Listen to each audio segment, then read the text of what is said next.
Just outside the beautiful Texas State University campus, it's a series opener between the Coastal Bend Tidal Wave and the Texas Monarchs. It's the third series this season between these two expansion franchises, and so far it's been all Tidal Wave, but tonight these two are meeting for the first time in San Marcos. Coming to you on the official WPF YouTube channel, Brant Freeman alongside Davin Meredith. And Davin, a big storyline when we get to the series is that both teams are in the hunt for second place in the WPF. Yeah, Brant, the Monarchs are looking to gain back some momentum in the chase for that second place position. Coastal Bend is coming off a split series versus Hub City at home last week, and also Coastal Bend have that possession of that second place solely just behind the smoke. The Monarchs are a game and a half back from the Tidal Wave and are looking to push to grab that position back. So again, a very important series, and with that series opener, as we look at the starting pitcher for the Monarchs in the circle, Aspen Wesley from Philadelphia, Mississippi, played her college softball at Mississippi State this year with the Bulldogs, won 15 games, had a 3.15 ERA, has had a career high in strikeouts with more than 130 this year in Starkville. She gets a circle tonight for the Monarchs against the lineup for the Tidal Wave, led off by Malaysia Ochoa. We'll also see Tate Whitley and Tatum Anzaldo here in the first inning, followed by Trinity Cannon, Kelly Lynch, and Julie Jimenez. Hitters 4 through 6, 7 through 9, Rylan Wiggins, Alyssa Garcia, and Grace Chelleman. And how about that, the timing of everything here in San Marcos, ready for first pitch and our first train of the night. Coming down the tracks as Ochoa steps into the box. And there you get a good taste of San Marcos as we open up the series here. Wesley against Ochoa, the series underway with the pitch outside. Just on time for that train. Good thing that the workday is over. School is not in session right now, otherwise that train would be an issue for a lot of people trying to get to somewhere on time. 1-0 to Ochoa. A swing and a miss on a pitch upstairs, 1-1. As cool as they are, very inconvenient sometimes for traffic around here in San Marcos. So we get a nice bounce back series for the Tidal Wave this past weekend. Dropped the first two games of a doubleheader against the Adelitas on Friday. That's high ball 2. But then came back to win Saturday and Sunday to earn a 4-game split. And since the Tidal Wave got swept here in a 4-game series by the Smoke 3 weeks ago, this team has gotten hot. They've won 6 of 8. Yeah, Coastal Bend's been on a tear of recently. I mean, they've gained back position of second place in the standings just a few games back from the Smoke, who have a very large lead. But, again, they're in that fight for the Monarchs right now, back and forth. The Monarchs only a game and a half back, trying to gain back that possession. It's all going to go down this weekend. They've got 4 games to figure it out.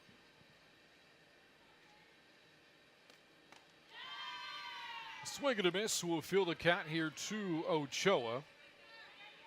These two played in a series a couple of weeks ago. In that series, a lot of early offense for the Tidal Wave. In game 2, had a 5-run first inning. That's in the air to center and drops in for a leadoff base hit from Malaysia Ochoa. And a good way to start the series for Coastal Bend. Look back at the swing here. Ochoa on a full count. Ball was elevated on the pitch from Aspen Wesley. Yeah, no, it was definitely a good hit and definitely a good way to start off your inning if you're the Tidal Wave. You've had success against this Monarchs pitching before. Just a good way to keep that in mind as the game continues. Ochoa, speaking of that series a couple of weeks ago, had a huge bases clearing double, or a triple, I beg your pardon. In a series, the Tidal Wave swept. That's a hit to left. Tate Whitley with an opposite field hit. So back-to-back singles starts the game here for the Tidal Wave. 2 on and nobody out. Now this is the perfect start if you're Coastal Bend. This is exactly what you want to see from the top of your lineup. And here you go, cleanup hitter up to the plate. Tatum Anzaldo, who's been a thorn in the Monarchs' side this year. And the former Cal Golden Bear fouls that one away for strike 1. Yeah, so Anzaldo, you go back to the first time these two met early part of the season. The series, the Tidal Wave won 2-1. Both wins were walk-off wins. Both times Anzaldo scored the walk-off run. Yeah, no, she's been a dominant presence at the plate, and she's just been able to make contact when it matters most. Liner off the glove of Flaherty, and she's going to flip it to Vanderford at third for the force play. So Flaherty couldn't snag it, but still the Monarchs get it out, and Flaherty and Vanderford share a smile. That's the first out here in the first inning. Good recovery by Flaherty just to get the out necessary to keep this inning moving for the Monarchs and get closer to going to bat. You know, maybe Flaherty there thinking two, but I don't think she would have doubled off Ochoa at second base. So the one out. Ochoa into the dugout. Anzaldo now at first, and the batter is Trinity Cannon.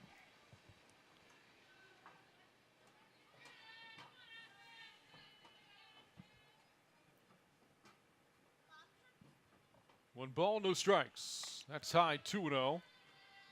Cannon from Forney, Texas, all 4 seasons at Texas A&M. Had a career year with the Aggies in 2024. 349 hitter, belted out 18 homers, and drove in more than 60. Finished her career 4th in walks in Aggie's program, but I don't think that's what she intends to do at this at-bat.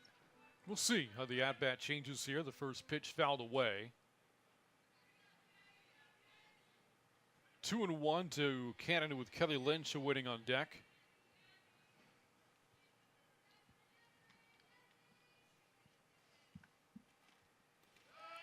Smothered by Torres in the dirt, 3-1 now. The starter, Aspen Wesley, should look at her battery mate Torres, the former Duke Blue Devil. Wesley got the series opening start last week against the Smoke and what wound up being a really offensive series for the reigning champs, but Wesley held her own. Swung on, drilled to left, and that is gone. What a way for the Tidal Wave to start the series. A 3-run bomb from Cannon, 3-0 Coastal Bend. This was absolutely blasted by Cannon, and what a start for Coastal Bend as they make their mark here early on in this game, putting some pressure on the Monarchs early in the top of the first. Ball left over the middle of the plate, just above the knees, and Cannon did not miss. A frozen rope to left, 3-0 Coastal Bend on top. Was just talking about the start last week for Wesley against the best offense in the league. When 5 innings gave up a single earned run against the Smoke, but 4 batters in has given up 3 runs here. And we talked about that last week, Brant. I mean, Wesley had a pretty solid game so far. I mean, the Smoke are going to do what they're going to do, but she had an impressive outing last week, but wants to get back in it here today against the Tidal Wave. Lynch the batter, base is empty now, 1 out. Weekly hit ground ball, Vanderford from third, the bare hand pick and the throw for the outs. She continues to shine at third base, did so at college with the Bobcats, doing so here as a pro with the Monarchs. Yeah, she's just been a solid force over there at the third base line for the Monarchs, just able to get those routine outs and also make those spectacular plays when necessary. Vanderford again, just a great bare hand pick, didn't bother with the glove. 2 outs, and it brings up Julia Jimenez.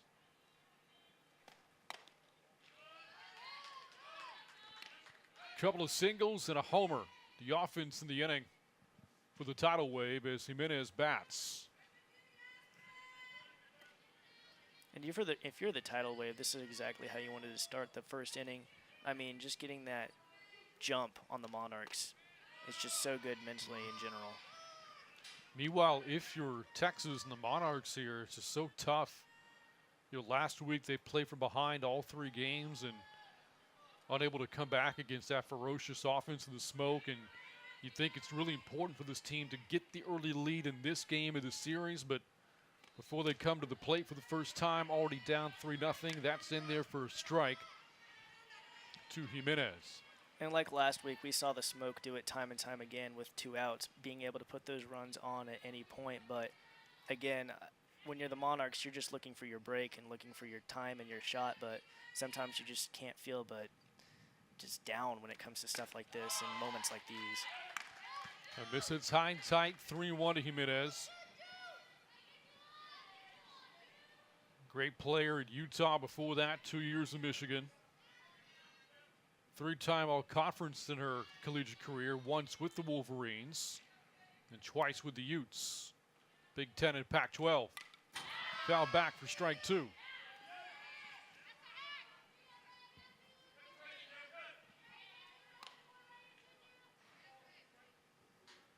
This year, Jimenez, her final year in Salt Lake City. Top 10 of the Pac-12 and runs batted in and walks. A year ago was second team all Pac-12 at Utah. Bases empty, 2 outs, and the pitch. And we'll see another one here from Wesley.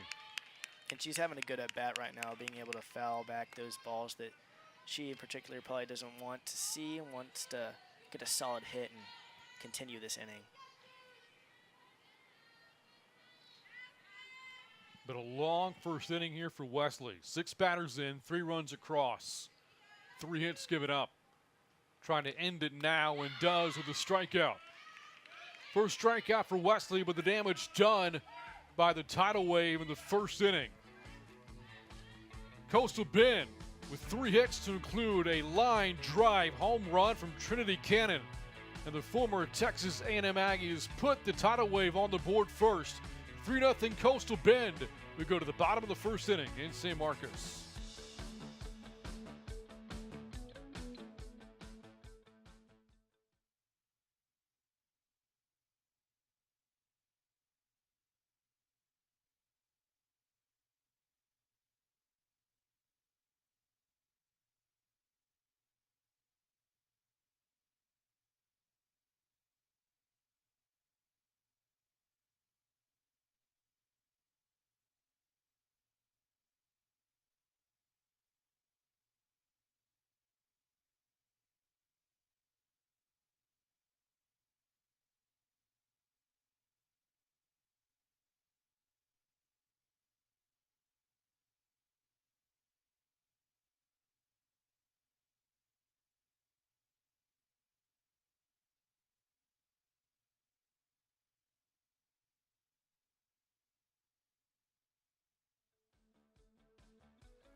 Cassie Valdez takes a circle here for the tidal wave with a 3-0 lead in her back pocket after the offense provides a tidal wave with 3 runs, courtesy of the homer hit by Trinity Cannon. Valdez wrapped up her college career at Our Lady of the Lake with a Division III national championship earlier this year, back in May, for a team that went 57-3. Valdez, a great two-way player for the Saints, and now playing in the pros for the first time. The batting order for the Monarchs. Leading off is Kylie Sand, the former Rutgers Scarlet Knight. Should be followed by Devin Flaherty and Sarah Baniford in the first inning. Hitters 4 through 6, Lily Piper, Kelly Torres, and Emily Hotz. And the bottom third of the order, finished out by Susie Brookshire, Jada Kearney, and Briley St. Clair, for a team trying to end an 8-game losing skid and already behind in this one, 3-0.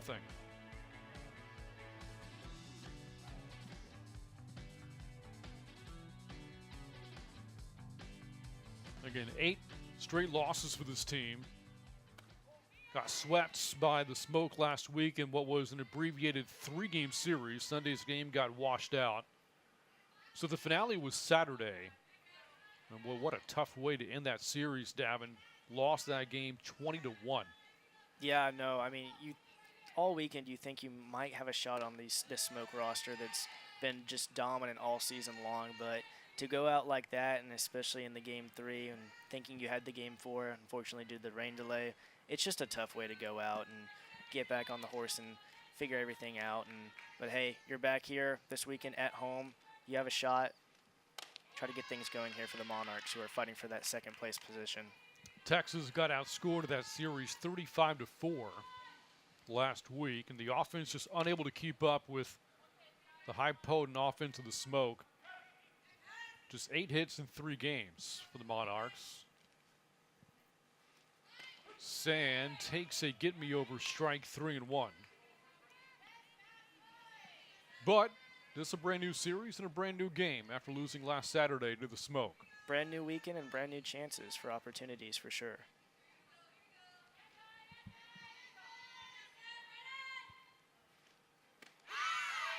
Valdez drops that one in for a strike as well, 3-2. Sand, actually a fairly productive series for her against the Smoke, 3 for 9 with a double. She and Vanderford both had good series, but beyond that, offense tough to come by. And you hope that production can somewhat be contagious, but thus far, it has not translated. Sand goes fishing for that one. Got ahead 3-0 against Valdez, who comes back to strike her out. First punch out tonight for Valdez, and 1 down to the first. And Sand just chased that one. You could see her head turn all the way back. And when you have this kind of lead early on in the game, it's going to be easy and gives Valdez a lot of confidence there at the plate. Here's Devin Flaherty. Strike 1. Boy, again, doing the research earlier today, Davin, Cassie Valdez, and Our Lady of the Lake, the Division III program in San Antonio. I had to do a double take. Thought it was a typo. The Saints this year on the way to a national championship, 57-3, 60 games, 3 losses. She's used to success. She's used to dominance for sure. I mean, I think that's translating so far on the field, and especially the reason why she's here today in the WPF. 1 ball, 1 strike. On the ground, foul. Her 3 years at Our Lady of the Lake, after starting her college career here at Texas State, the record for the Saints, those 3 seasons, Valdez a big part of it, 154 wins, 24 losses. That's impressive.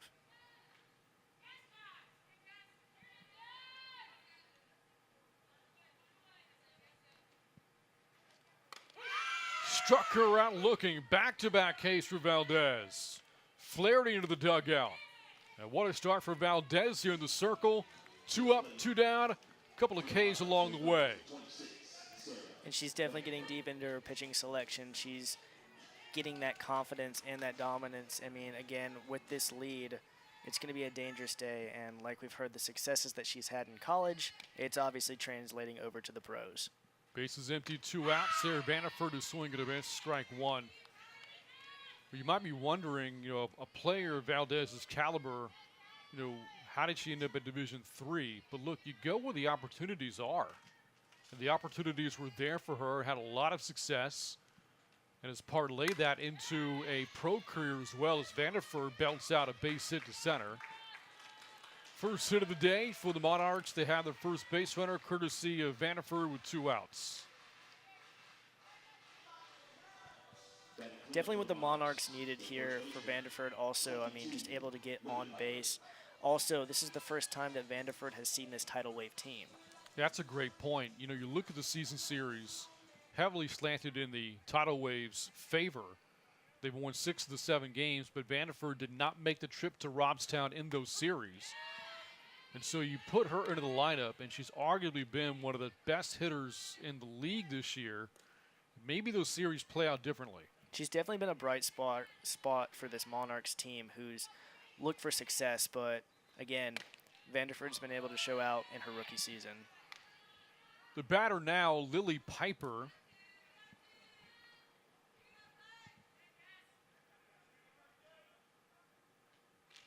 Batting here with 2 outs. That's a miss, that's high. And if the Monarchs could just translate what their last weekend opponent, the Smoke, did to them with 2-out situations, just able to strike and figure it out and get runs and get hits when necessary, they could get back in this game and make it a good one. Piper was hitless in the Smoke series last week, 0 for 5, although she did not play in the finale on Saturday. A great career for her in Columbus at Ohio State. 3-1. Piper swings and smacks it up the middle for a base hit. So back-to-back two-out singles here for the Monarchs, and just like that, the tying run comes up. And there you go. That's exactly what you needed if you're the Monarchs. Just some two-out hitting, good strike up the middle there for Piper, able to continue this inning, and hopefully the Monarchs get some runs on the board. Talking about that career of Piper's at Ohio State, 48 homers, drove in 140, and the rare 40-40 club also stole 40 bases. Here's Torres, 2 on, 2 out. Fouled away, strike one. You can see some, like they say hitting's contagious, but you can kind of see, especially from Torres just there. I mean, they're getting after it now. They're getting a little confidence back. You can see that their teammates are hitting, so why can't I get a hit? And it's definitely her intent here at this at-bat. Torres has homered against Coastal Bend this year. She's behind against Valdez, 0-2. There was a game, it was the opener between these two when they first met each other. The Monarchs were down 3 runs in the 6th inning. They hit back-to-back-to-back home runs to tie the game as Torres lasers that one foul. And the home run hitters, Susie Brookshire, Kelly Torres, and Jada Kearney.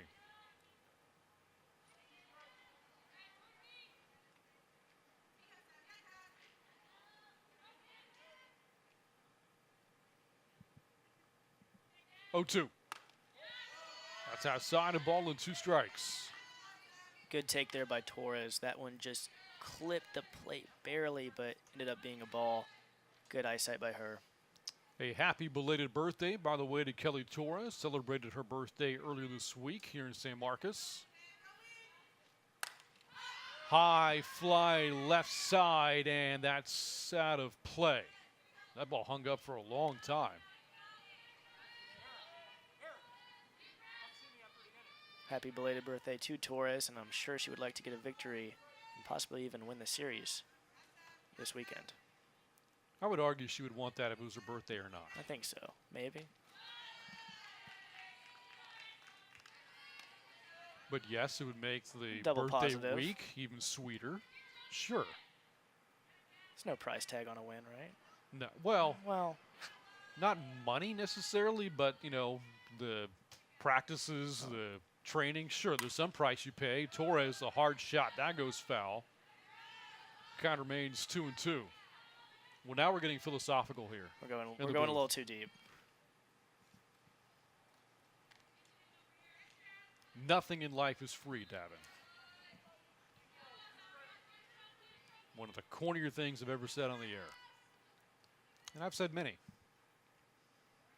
2 on, 2 out, and a 2-2 count. Torres staying alive. Remember, Valdez struck out the first 2 batters, Sand and Flaherty. After that, back-to-back singles, Vanderford and Piper. And Torres battling here against Valdez. Emily Hada waits on deck. No, Torres has had an excellent at-bat thus far. She goes around here, though, and strikes out. So Cassie Valdez, 3 Ks in the first inning. And the Monarchs strand 2. Strikeouts of Sand, Flaherty, and Torres. The last one ends the inning. We've played 1, 3-0. Tidal Wave on top.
Man, what a start for Blake Miller's team.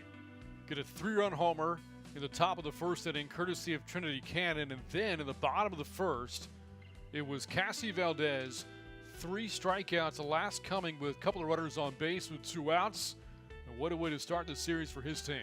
Yeah, no, for sure. You definitely had a little bit of a scare there in the bottom of the first, but you saw your team. They were able to come back together, get the last out, and leave the Monarchs on base scoreless. With that, we go to the top of the second, 3-0. Tidal Wave on top. Bottom third of the order batting for Blake Miller here. Rylan Wiggins, Alyssa Garcia, Grace Chellerman. And so in this inning, we'll see an Aggie followed by an Aztec, and then rounded out with a Thundering Herd.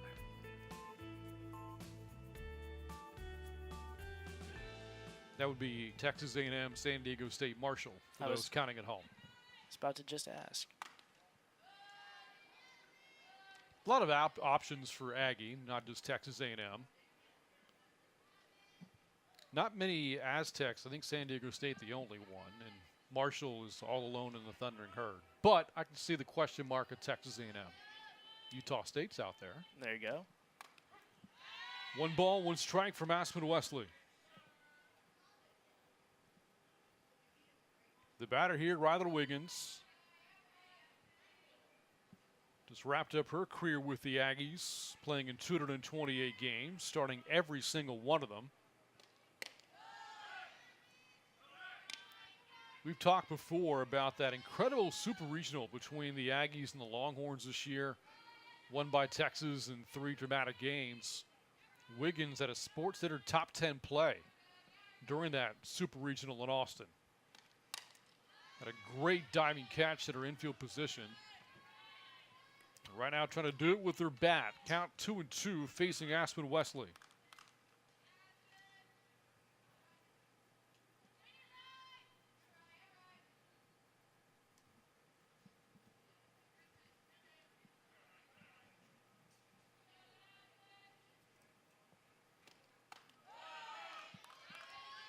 Full count. Good take there by Wiggins to make it 3-2 and fight on and try to get a leadoff hit, or at least get on base here for the Tidal Wave to continue their run against the Monarchs.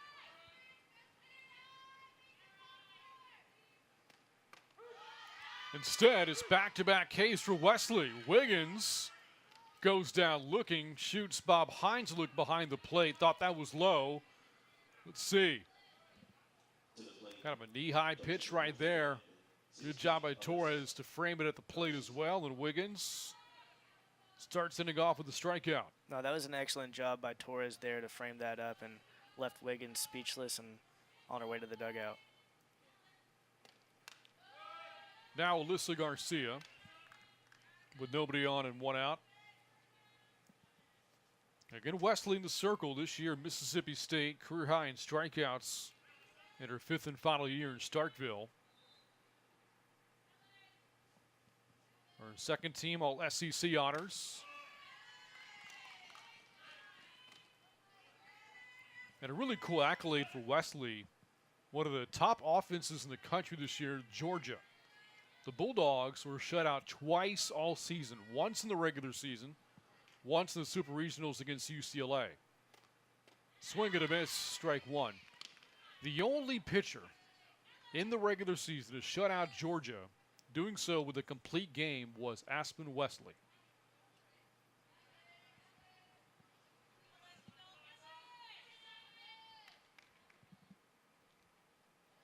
Two one. That's rolled foul. Evens the count 2-2. She just has a dominant presence in the circle. She's confident and able to put the pitches in, but again, where there's good pitching, you also need some scoring on the other side, and that's what she's going to be looking for, to get her team the opportunity to get in those runs, and so she can keep pitching complete games and get the Monarchs here back into 2nd place.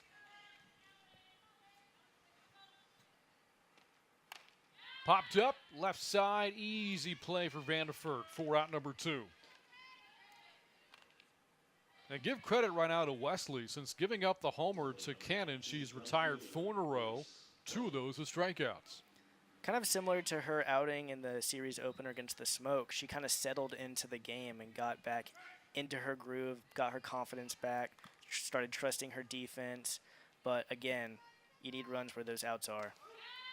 Strike one to Grace Chellerman. The 9-hole hitter here for the Tidal Wave. Nobody on, 2 out.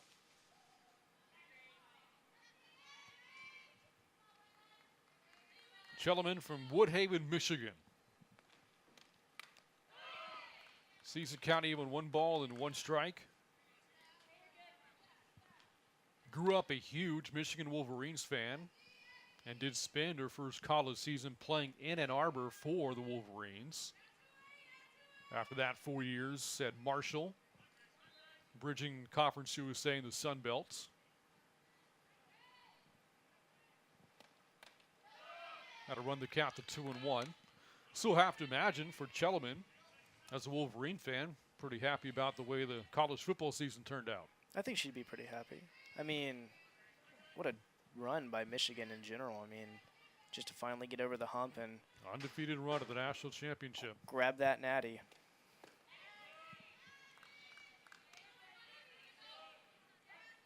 Thomas called by Torres. She'll come out and talk to Wesley. And then Jim Harbaugh running off into the sunset, so to speak. Sunset or L.A. to go take over as head coach of the Chargers. I think they're the same thing, Sunset, LA. Pretty close. But yes, no, he's going back to the NFL and looking to recreate some of that success that he had in college and translate it over there. See Wesley visiting with their infield teammates. A lot of sweat pouring down her face as well. It's hot out there, 93 degrees. There is a slight breeze here in San Marcos, though, at about 11 miles an hour. Summer nights have been worse in Texas, I'll say that. They can get pretty hot, but this is the time of the evening it starts to slowly cool down eventually. But again, in July and August, you'll take those breezes when you get them. But again, a great setting here in Central Texas, and what a spot for the WPF this year. Home ballpark for both the Monarchs and the Smoke. 3-1 to Chellerman. And that drops in for a strike. Nice off speed from Wesley. Fills the count at 3-2. And Wesley's fighting back here, getting a chance to go bat if she can get this last out. Top of the order awaits on deck. Wesley looking for a 1-2-3 inning, and she's going to get it. Popped up to Flaherty on the back pedal. Grabs it for the 3rd and final out. So Wesley gets through the bottom of the order in order. Wiggins, Garcia, and Chellerman. We go to the bottom of the 2nd. Monarchs trailing the Tidal Wave 3-0 here in San Marcos.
A look just outside the Monarchs dugout at assistant coach Tyler Gunnelson.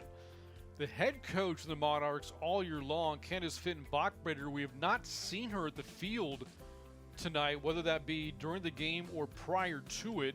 Haven't gotten word as to the reason for her absence, but she's not here. And so right now at the coaching box at third base is Tyler Gunnelson, who I assume then is the acting head coach for the game here tonight. If we receive any word about the status of Fenton Bachbrader, we will relay that to you as we go to the bottom of the second in a 3-0 game.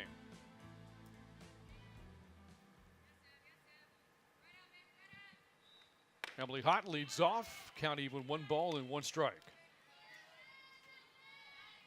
Gunnelson would probably like to see the Monarchs in a better position than what they've got it off to, but again, a lot of game left in just the first game of the 4-game series.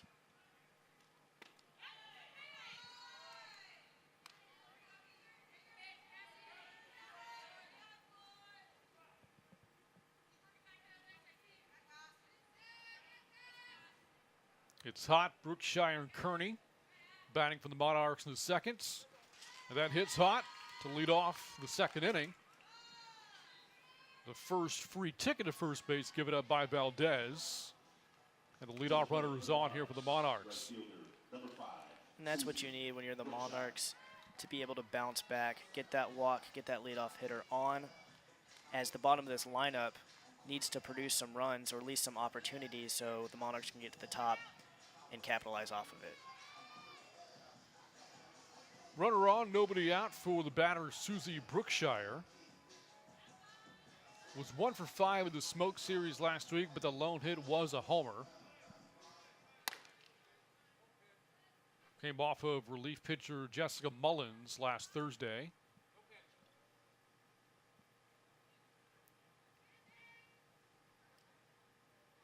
That last pitch called a no pitch. Our home plate umpire, Bob Hines, just pointed back to Cassie Valdez and saying, now we're ready. I don't think the first pitch he threw was illegal. I just don't think he was ready. So it didn't count. Didn't count, warm-up pitch.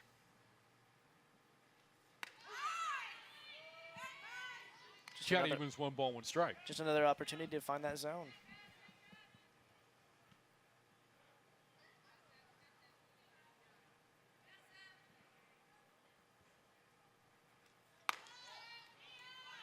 For the batter, Brookshire, in her second year in the WPF. Last year played for the Smash It Vipers, whose head coach was Jerry Glasgow, at the time also the head coach at Louisiana, and has since taken over at Texas Tech.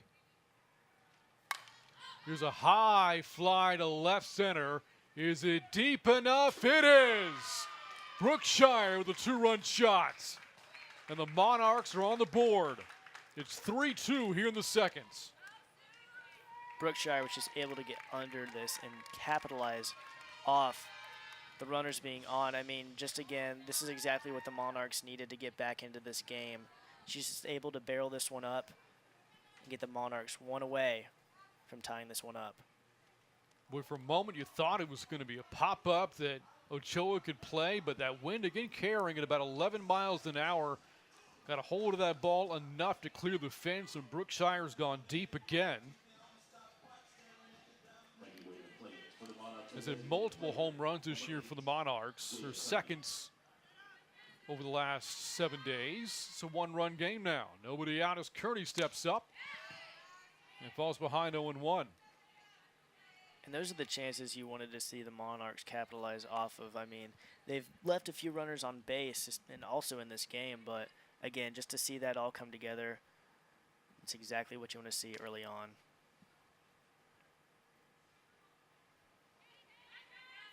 See a lot of home runs hit in the league over the last few weeks. And all 5 runs in this game, courtesy of the long ball. No balls, 2 strikes to Kearney.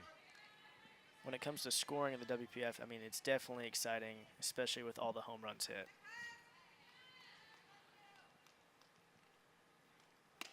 Swing and a miss. 4th strikeout for Valdez. Every out she's had in the game has been a strikeout. No, she's been dominant today. Besides the lone home run, she's just able to fire this one straight down the middle and able to get another strikeout. 1 away, and now the 9-hole hitter comes up, Briley St. Clair.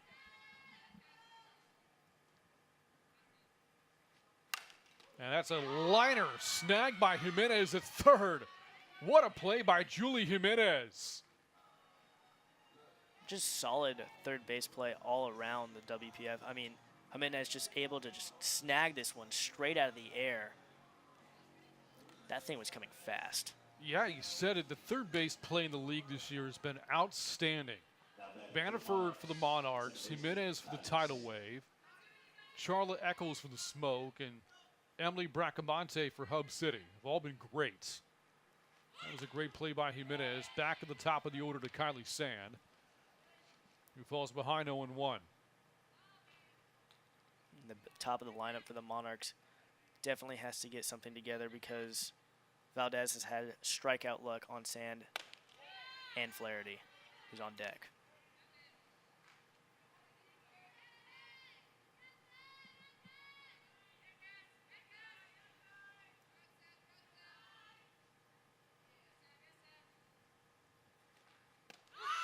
Kylie Sand, another player who celebrated a birthday recently, talked about Kelly Torres earlier this week for Sand a couple of weeks ago.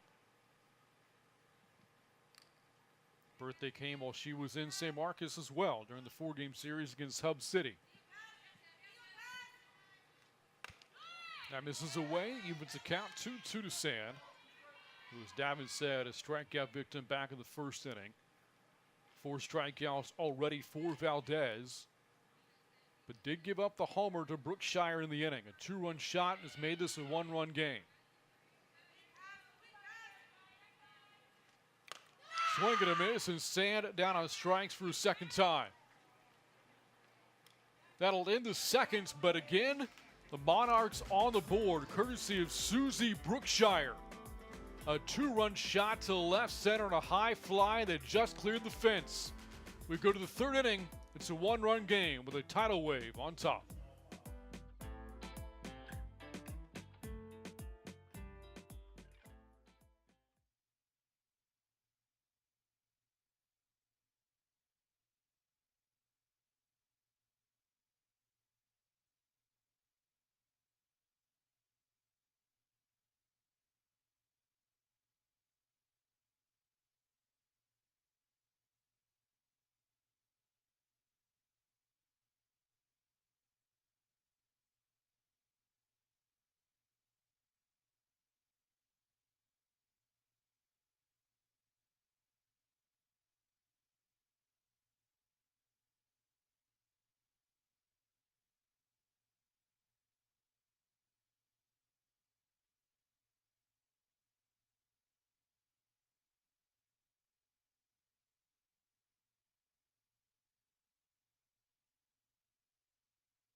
Every player has a story as to where they ended up playing. And for Malaysia Ochoa, wound up playing her college softball at Iowa State.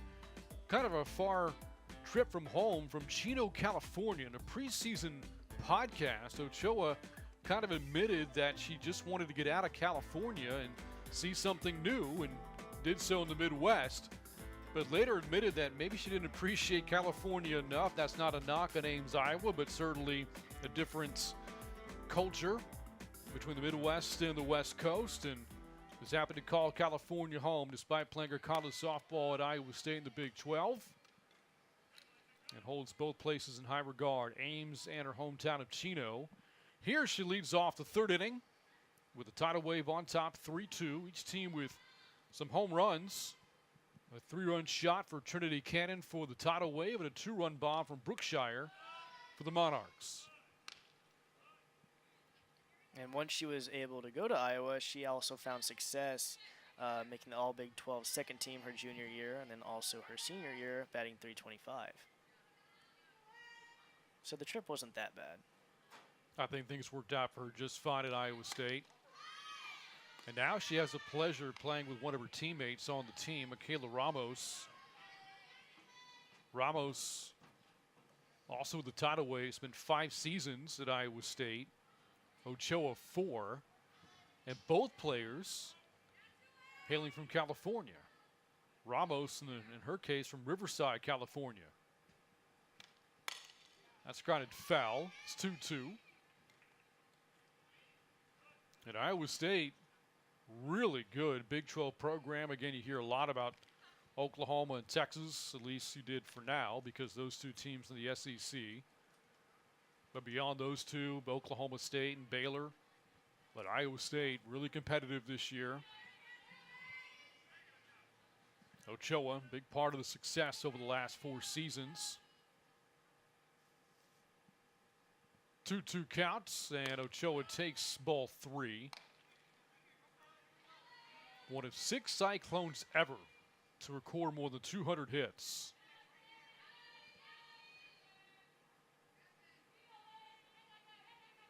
And this year was a great doubles hitter for the Cyclones. Swung on towards center, tracked down. Out of center by Bradley St. Clair. 1 up and 1 down for Wesley here in the 3rd. And again, back to Wesley, she's just been able to settle back into this game, especially now that she's got some runs on the board thanks to her offense. She's found herself in a good position and also probably more confidence to get back into her pitching selection. Brings up Tate Whitley with the bases empty and 1 out. Whitley singled in the 1st inning, came over to score on the homer hit by Cannon. Takes a strike here.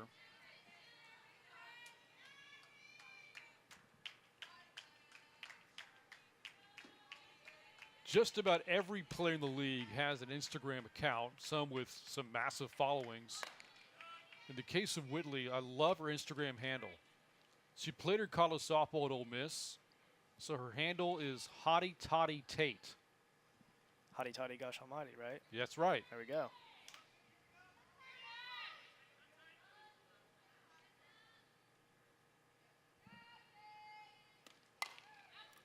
Will pop up towards center. St. Clair can't get there. So a blue base hit for Whitley, her 2nd hit of the game. And a ball that just kind of fell in no man's land. Yeah, this one just kind of blooped over the shortstop there and just was able to sit right down in front of Briley St. Clair and able to get on first. Definitely good opportunity here for the Tidal Wave to get some insurance runs. You know what's unique about these two teams? The Tidal Wave have a couple of former Ole Miss Rebels, and the Monarchs have a couple of ex-Mississippi State Bulldogs. So the rivalry lives on in the WPF. As now Tatum Monzondo comes up, runner on and 1 out.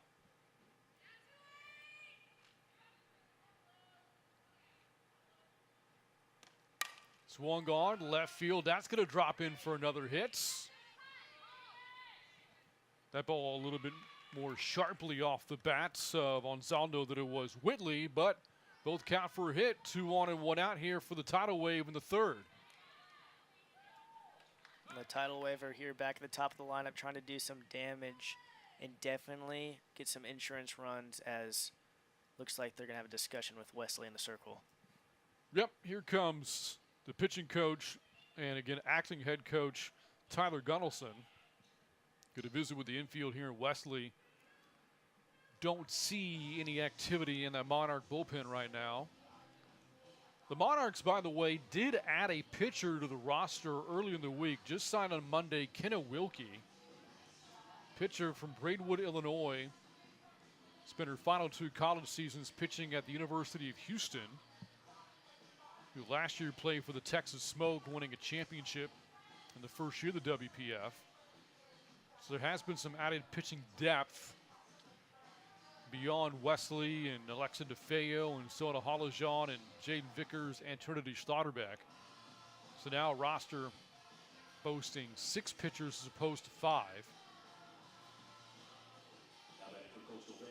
And the Monarchs definitely need that pitching depth when it comes to some of these teams in the WPF. I mean, especially when you go up against a smoke-style lineup where 1 through 9 you can have a hitter and a home run at any point. You definitely want deep pitching. Cannon takes a strike. Again, hit a 3-run bomb off of Wesley back in the 1st inning. And thus far, that has been the only blemish on Wesley's resume so far for this game.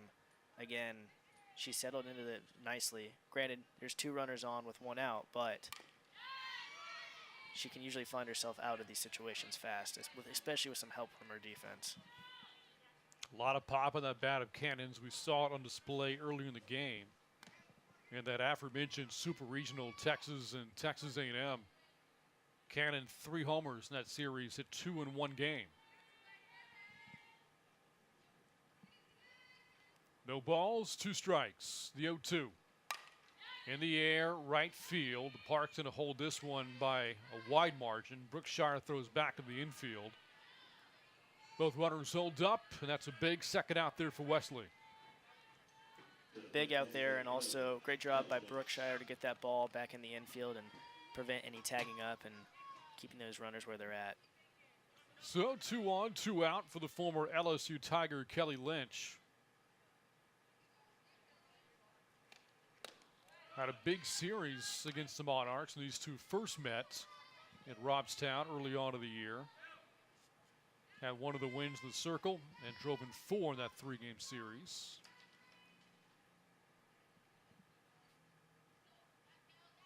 (1-0). That's it, foul. Cut evens, 1 ball and 1 strike. Coastal Bend 10-13.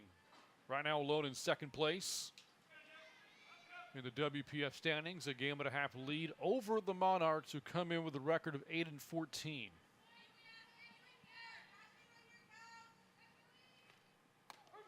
Nice pitch from Wesley, the off speed in there for strike 2.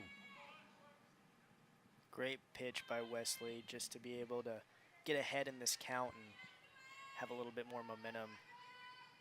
The Texas Smoke have locked up the league's best regular season record. They are 21-1. In the air to center field. St. Clair is going to give way to the second baseman, Sand, who makes a catch. And the tidal wave strand 2 in the inning. We've played 2.5, heading into the bottom of the 3rd. 3-2 tidal wave on top. We're back after this on the official WPF YouTube channel.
Talked about Instagram earlier. A lot of these players, some big followings. Devin Flaherty, who played her college softball at Florida State, has an Instagram following of more than 28,000. It's pretty impressive, right? Her Very impressive. teammate, Bradley St. Clair, 164,000. You beat me to it, Brant. That's absolutely insane. I'll stick to my 600. I think I'm good. Now, to be fair to Flaherty, for St. Clair, that's one of the largest followings of any softball student athlete this past year. There she is in the dugout. On top of that large Instagram following for St. Clair, on TikTok, more than 237,000 followers there. Again, I'll just stick to my 2 followers, my mom, my girlfriend, and I don't send much to my mother, but she sends me some TikToks. If you're going to have 2 followers on TikTok, it may as well be your mom and your girlfriend. I'll stick to that. I'll stick to those 2.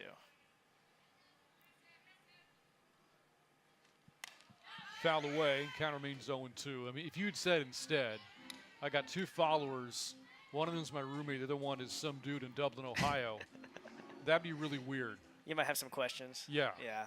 No, I understand that. Well, not just me. I think your girlfriend and mom would have more questions. Strike three. Valdez is up to 6 strikeouts in the game. Flaherty now twice a victim and 1 out here in the 3rd inning. My mom's going to be upset with me because I don't respond to her TikToks now. So, and my girlfriend just texted me, so there you go. At least people are listening. There you go. Listening to me. We have 2 listeners. I do have 2 listeners. Mom and girlfriend. Same as the followers on my TikTok. Nobody on, 1 out for Sarah Vanderford, who singled earlier in the game.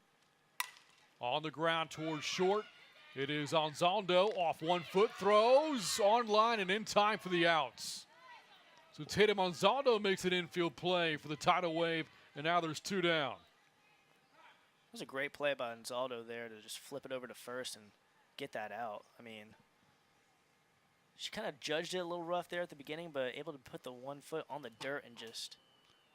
Now you look at the replay here. Would that foot come off the bag by Cannon? And yeah, they're changing this call here. Vanderford's safe at first base because the foot came off. Cannon's foot came off the bag. The throw was in time. Kind of watch this again, and that foot just came off the bag. That's a great call made by our first base umpire. It was a stellar call. You could barely see the foot slip off at the last second. That's Whitney Fulvin who made that call over at first base, and she was on top of it. Yeah, no, at the end there, you could definitely see her foot just slip off barely, just at the last second. The throw was on time, but again, tough play. Popped up by Piper. In foul territory and snagged by Garcia for out number 2.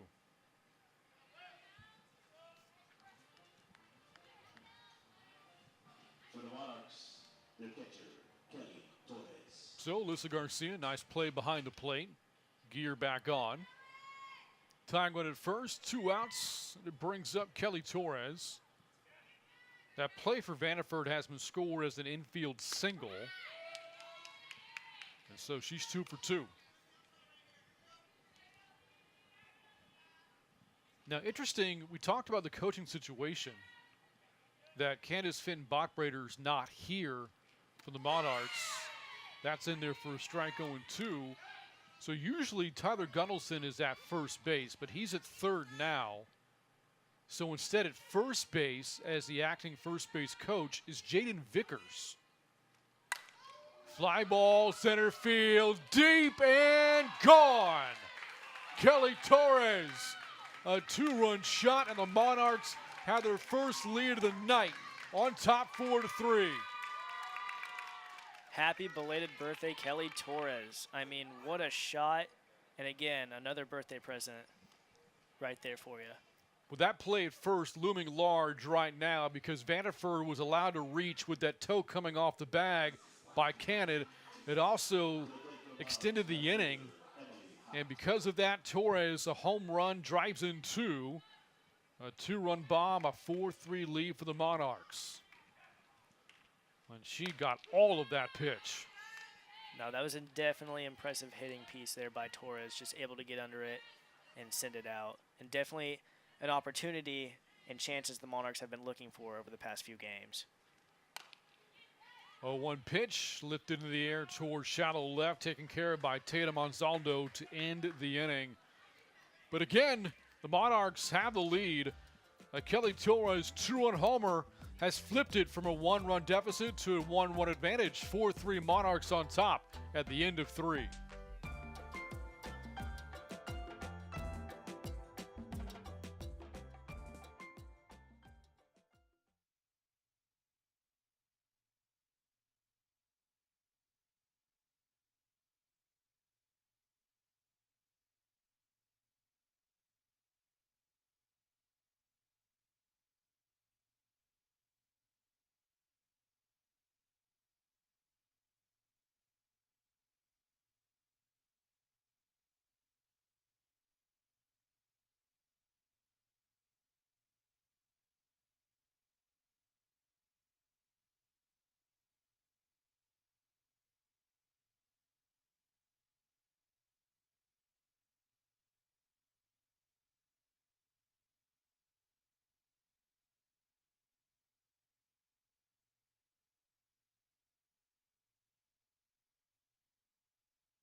Again, the ball flying out of the park here today. Moments ago, Kelly Torres with a huge 2-run, 2-out homer to deep center field.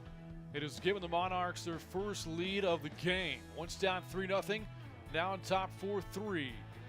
As the Monarchs catcher, just a few days removed from her birthday, hits a bomb. A 4-3 lead for her team as we go to the top of the fourth. Tidal Wave batting here, facing Aspen Wesley. The battery made along with Torres here in the fourth inning.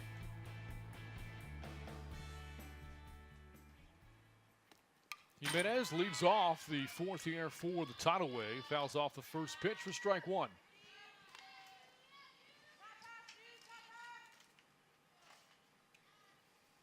Again, Aspen Wesley kept that impressive Smoke lineup in check in her start last week. Just one earned run in 5 innings. After that, the pitching staff struggled. 33 runs given up after Wesley left the opener last Thursday. She gave up that 3-run homer in the first inning to Canada, but since then has settled in. And again, a costly homer, but again, you have to like the way she's pitching so far, and definitely has control and presence in the circle. And especially after that bomb from Torres, you definitely want to be liking what you're seeing from Wesley in the circle.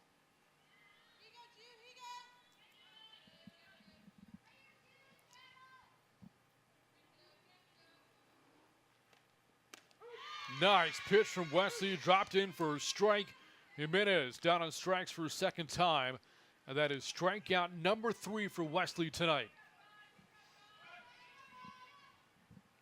A ball that just kind of paints a corner, and again you see Torres, a great job of framing the pitch. Torres again has been doing that all night long, just framing everything up for Wesley. They're become a dynamic duo, and especially half the reason why this Monarchs team is up right now. Brings up Bradley Wiggins, also struck out against Wesley in her first at-bat. Other series happening in the WPF this week, taking place in Lubbock between Hub City and the Smoke. Fouled away, 1 ball and 1 strike, and a ball that shot sharply back towards the stands. It's 1-1.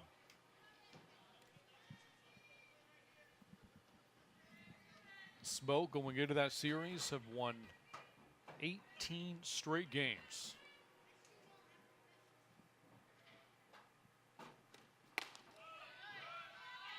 Now, we got a chance to see the Smoke last weekend, and I mean, their dominance is top to bottom. I mean, pitching, batting, all through the lineup. I mean, it's just impressive. And again, we've talked about it a little bit throughout the game today, but they can just get on you at any point. It doesn't matter if there's 2 outs, bottom of the 7th.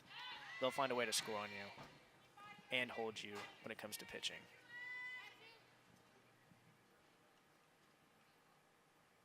Alyssa Garcia waits on deck. 4-3 game here, the 4th inning. And Wesley pitching with the lead for the first time tonight after the 2-out homer hit by Kelly Torres.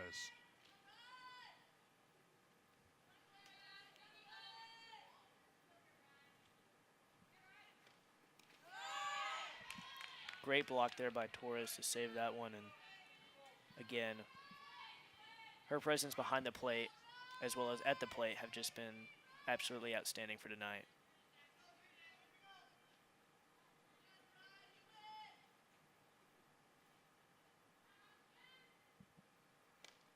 Swing and a miss, and got Wiggins again.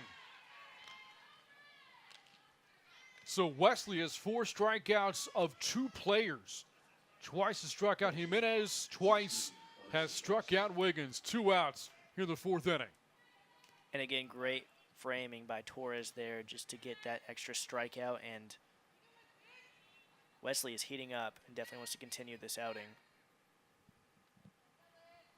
Nobody on, 2 out for Garcia. 0 for 1 in this game with a pop-up to third in her first at-bat. Alyssa Garcia from Chula Vista, California. Fought a year at San Diego State this year for the Aztecs. 4 years before that at UCLA. On the outside corner, 1 ball, 1 strike.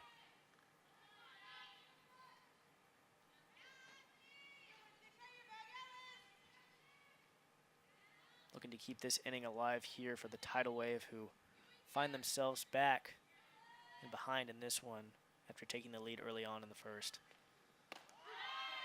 Wesley really attacking the strike zone right now. Yeah, you can tell she has all the confidence in the world right now, especially with Torres back there. I mean, she looks comfortable and relaxed, especially now that she has the lead. She intends to keep it.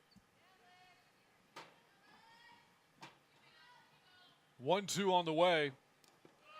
That's a miss low in the dirt. Count evens 2-2. Since that 3-run homer hit by Cannon, Wesley's held this lineup to no runs off of just 2 singles and has struck out 4. Could this be number 5? It is on a swing and a miss. Aspinall Wesley strikes out the side of the 4th inning. Up to 5 Ks in the game and makes quick work of the Tidal Wave in the 4th. We head to the bottom of the inning. Wesley and the Monarchs on top of the Tidal Wave, 4-3.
We wanted to update you on the coaching situation. You look right now, and that, again, Tyler Gunnelson to the right and Jaden Vickers on the left. They're at third and first base, respectively, as the base coaches, and Tyler Gunnelson, the acting head coach for this game, because Candace Fenton-Bachrader, the head coach of this team, is currently tending to a family emergency right now. So we wish all the best to Coach Fenton-Bachrader and her family with the situation that she and the family are dealing with.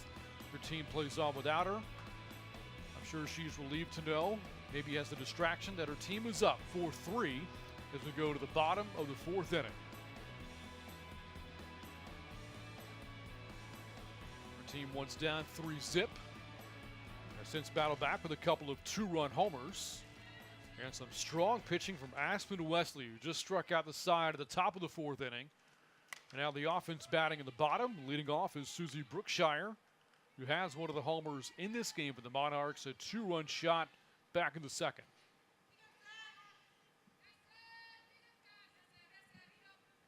1-0, and there for a strike from Cassie Valdez, 1-1. And we've been talking all day about Wesley and how she's just settled into this game, but as for Valdez, I mean, she started off as hot as can be, but of course, the home runs, they've added up, and it's going to be hard for her to get back into this one, and she'll have to dial it in quick because the Monarchs are coming and they're hitting fast. Swing and a miss, and Valdez, after giving up the homer to Brookshire, strikes her out to start the 4th inning here. And that's got to be a confidence booster right there for Valdez. I mean, just able to put Brookshire back in the dugout and just a heater straight down the middle. You can see Brookshire is a little frustrated there with herself. So nobody on, 1 away for Jada Kearney, the former Georgia Bulldog.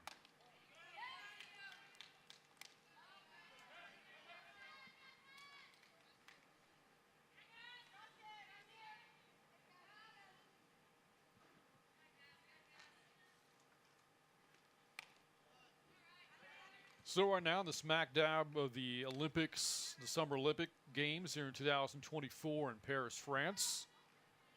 Simone Biles doing her thing, cementing herself as the greatest women's gymnast of all time. And it kind of begged the question that we were asking earlier today, we as a crew, if you were to start right now to get ready for the next set of Olympics in 2028, let's say 5 years. Okay. What is the sport that you could train and practice for? You feel like you have your best shot of making the Olympics. My best shot. And I have 5 years to train. Yep. Ground ball to short. Handled by Anzaldo. 2 outs in the inning. 5 years to train. Yep. All effort, energy. Yeah. Now, again, you or I are not Olympic athletes. Not okay? at all. Okay. It would take more than 5 years, maybe 20 in my case, to get ready for the Olympic Games. But it's just the sake of the argument here. Okay. Okay. But you're going to train like every day to be ready. What is the sport you feel like you have a shot at? I would have to. Fencing. I'd have to go fencing. Why is that? Because I just have this gut feeling that there was a part of myself that should have gone down that route in the first place. And A gut feeling that you should have been hitting somebody with a sword. yes, early on, maybe not have gone the football, basketball route, but instead gone down this Olympic training 4 years, like you said, 5. I think I could have been dangerous, maybe. All right, so I'm going to... Wait, what's your answer? Do you have an answer? I do, Okay. actually, yeah. When I was asked this question myself earlier today, I answered immediately. When I was younger, I took Taekwondo for a long okay. time. I got up to 2nd-degree black belt. My specialty was sparring. So that would be my sport of choice. As we end the inning on a strikeout, a fun conversation going into the break. Valdez, big strikeout numbers of her own in this game. She's up to 7. We played 4. It's 4-3. Monarchs the lead.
Heading into the 5th inning, 1-run game between two teams battling for second place right now. The Monarchs and the Coastal Bend Tidal Wave.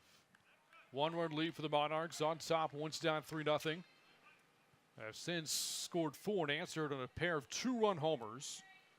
For Coastal Bend, all 3 runs coming on one swing in the first inning. On the 3-run homer by Trinity Cannon, no runs since then. Grace Chellerman, leadoff batter in the 5th. This is the 5th inning of work for Aspen Wesley. And about to face the lineup a 3rd time through, the 9-hole hitter Chellerman batting for the 2nd time. The heading is Wesley 2-0.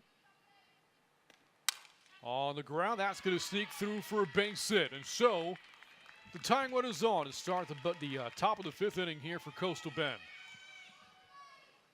And that's exactly what Coastal needed right there, just to get your leadoff runner on, get you a chance to get back in this game and take the lead.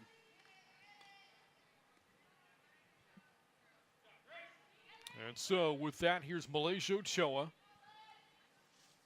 1 for 2 with a base hit back in the 1st inning and a fly out in the 3rd. Strike one, pumped in by Wesley. And if you're Wesley, you definitely want to keep taking advantage of your confidence and your lead. Of course, definitely not the way you want to start all out the top of the fifth, but again, take a breather and settle back into your confidence and give your team a chance here. You know, so the two offenses, power, right? We saw a 3-run homer from the Tidal wave, a couple of 2-run bombs for the Monarchs, but also the pitching. Strikeout numbers are impressive. Wesley's up to 5 for Texas, and for Coastal Bend, Valdez is up to 8.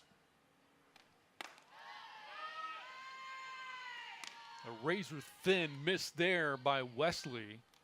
That'll flip the count to 2-1. And again, as impressive as the hitting has been today, again, you do have to look at those strikeout totals on both sides and just be in awe and be in wow and just how competitive this game is from one point and offensively and defensively. Do want to note a time change in the series. Saturday's game, initially scheduled for a 6 p.m. start, will now start at 7 o'clock instead. And that is 7 o'clock Central for those watching on coast outside the Central Time Zone. Popped up in the infield. Kylie Sand has the grab for the first out. So the first out of the inning. Ochoa's 1 for 3. Should look at Sand. Shades up as the sun is setting. No need for those right now. And Wesley now facing Whitley for a third time. Whitley so far 2 for 2 with a couple of singles and a run.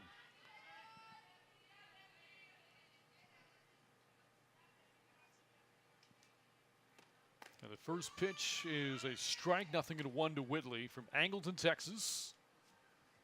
Talked about her time at Ole Miss, a career .342 hitter with the Rebels, 5th highest in program history.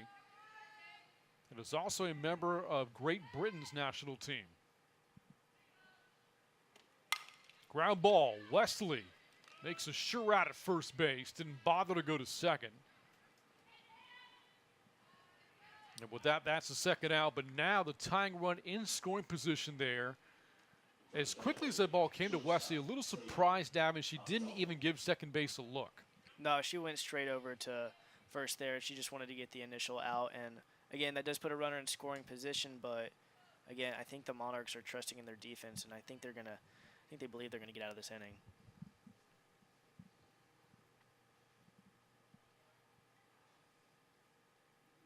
So you're kind of wondering about this meeting of minds in the circle right now. I got a big bat here on Zaldo, who is now facing Wesley for a third time.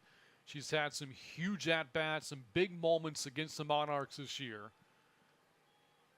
Talking about how to handle her right now because you have a runner in scoring position. First base is open, yes, but on deck is Cannon. So it's not as if you want to pitch around on Zaldo here either. And we'll see what the approach is. You look at Chellerman at second base in position to tie the game. Anzaldo digs in. Big moment here in the 5th inning. Runner on, 2 out.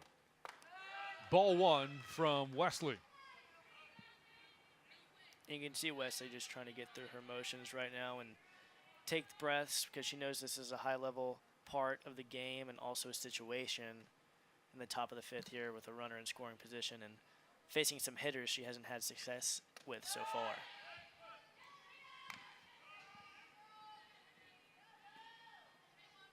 Well, now Wesley kind of in the danger zone here. 2-0 to Anzaldo. With a big batter waiting on deck. You would think Anzaldo would get a pitch to hit here. And Wesley delivers a pitch outside, 3-0. And so given the game situation here, possible that Blake Miller, the Tidal Waves head coach, will give Anzaldo the green light. Definitely in a hitter's count. Seeing her success so far, definitely has the green light in this situation. Instead, the red light was on, didn't swing. perhaps the green light only on. That pitch was in a certain location.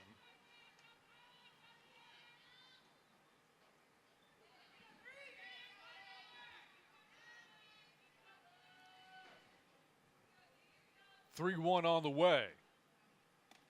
Swung on, left center field. That's going to tie the game. Bounces off the wall. Anzaldo comes through and ties the game at 4 with a 2-out double. Driving in Grace Chellerman. There was the green light. Anzaldo's able to barrel this one up and bring in a run. I mean, great show of batting here by Anzaldo and just able to put that straight through center and left field. Get the tidal wave in a good position. Again, Anzaldo has been a thorn in the side of the Monarchs all season long and comes through again against this team. There is activity in that Monarch bullpen as Anzaldo makes her way back into the dugout. I think she's pretty happy about what she just did there. And you wonder if Coach Guttleson's going to make a change now. And Wesley's had a good game so far, but you can definitely see. And that is the pitcher we talked about earlier, just added to the roster on Monday, Kenna Wilkie. Is getting loose. Sona Halajan is also in the pen, but not throwing right now. But it seems like it's going to be Wesley still for the time being. Now Halajan perhaps getting loose. Definitely like to see Wesley get out of this inning. But she's got a huge opponent to get through right now in Trinity Cannon. Cannon homered off of Wesley in the first. A fly out to right in the third. She's 1 for 2. Ball 1. Advantage here to Cannon with Kelly Lynch winning on deck. Big moment in this game right now. Cannon and Wesley again.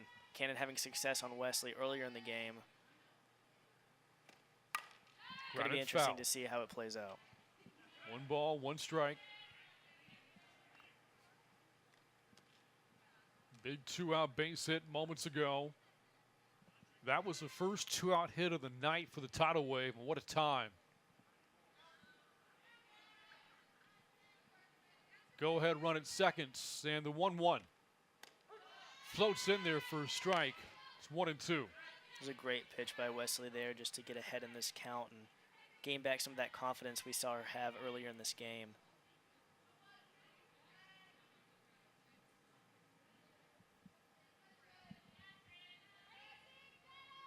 Wesley's 1-2, rolls in the dirt, blocked by Torres. Again, we've mentioned it, Torres all night. She's been dominant at the plate and behind the plate. Again, a great stop by her to save that runner from advancing to third.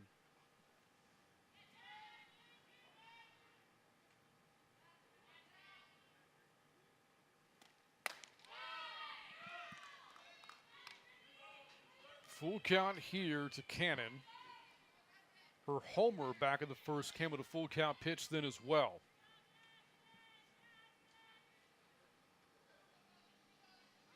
All right, here we go, the 3-2, and that is a swing and a ground ball that gets out of the glove of Vanderford. Anzaldo will put on the brakes at third base. So Vanderford, so sure-handed at third, couldn't make that play, and as a result, there's runners in the corners here and still 2 outs. Wow, we've been talking up third base just in the entire league so far, but Vanderford, that one just gets underneath her glove.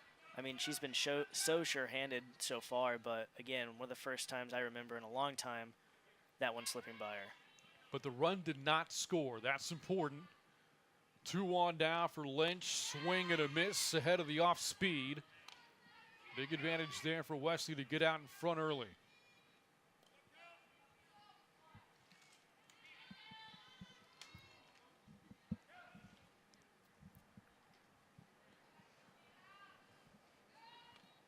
That pitch, a little bit too high. Count even to Lynch, 1-1. She's 0 for 2 in the game.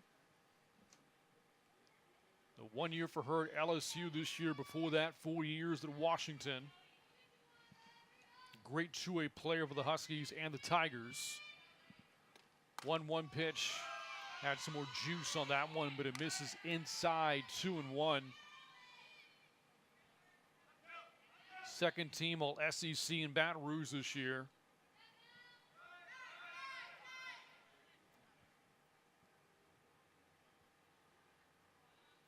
Got some stoppage of play there. A ball from the bullpen made its way onto the field.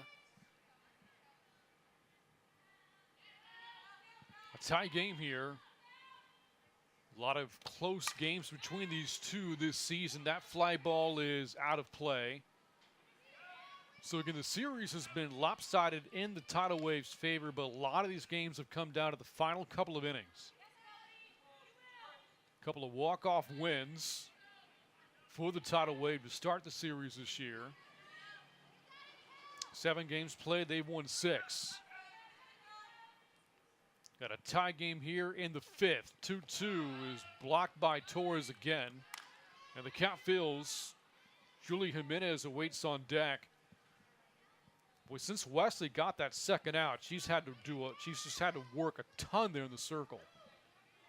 Yeah, no, she's definitely had a large workload placed on her. I mean, but again, Fly ball to center. St. Clair on the run, tracks it down. And the Tidal Wave, strand 2, they'll settle for the 1 run, but that run has tied the game. Tatum Anzaldo with an RBI double, driving home Grace Chellerman. And now it's 4-4 as we head to the bottom of the 5th here at Bobcat Softball Stadium.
What a start so far for Cassie Valdez for Coastal Bend in this game. Through 4 innings, she has 8 strikeouts for the Tidal Wave. yeah, no, Valdez has been dominant all game long. I mean, it's been a day of pitching for sure. You can just see her gaining confidence more and more, and especially when she's got the hitting on the other side, she's just been an absolute presence in the circle. 5 of the strikeouts swinging, 3 of them looking. As we go to the 5th inning, Valdez looking at her numbers as a whole. 4 innings in the books, 8 strikeouts, no walks. But the 4 runs given up off the 2 homers, hits by the Monarchs. Coming up in this inning, she's facing the order a 3rd time through. All the way pinch hitter comes up. Laywood Day will pinch hit for Kylie Sand. But a tough night for Sand at the plate, 0 for 2 with a couple of strikeouts. So here's Day off the bench and in the game. Strike 1 from Valdez, going right to work. Probably just trying to get a fresh bat in there, jar some stuff up, and get Valdez a little uncomfortable seeing a new at-bat.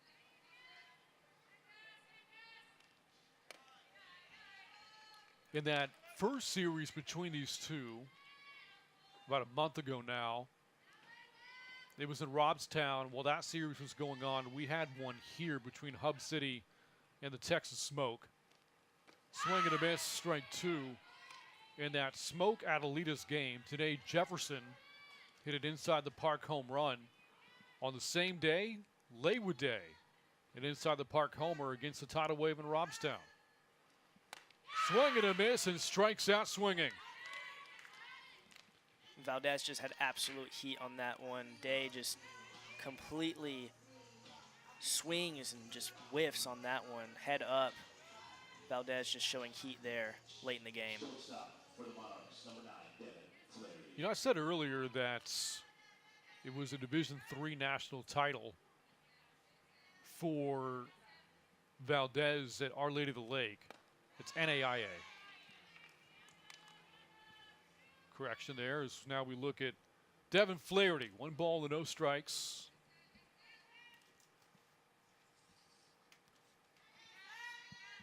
Flaherty so far in the game, 0 for 2, couple of strikeouts. Count evens here, 1-1. Valdez has a little frustration on her there. Thought she had the right pitch selection. Again, she's been so dominant today. She's looking to continue that success here late in the game.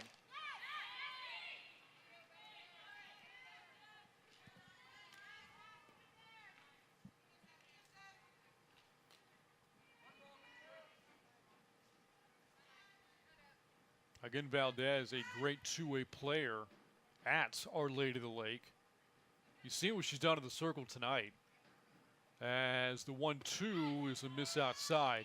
At the plate this year, on her way to helping guide that program to a national championship at 347. Cranked out 15 homers and an OPS close to 1,300. 2-2. Chopper to the right side, charging in Wiggins, flipped to first base in time for the outs. 2 up, 2 down for Valdez here in the 5th. Great play by Wiggins there, just able to flip it over to first, and she had to go through a lot there in her progressions just to get that ball in her glove and just quickly sling it over, but it was in time and got the second out of the inning.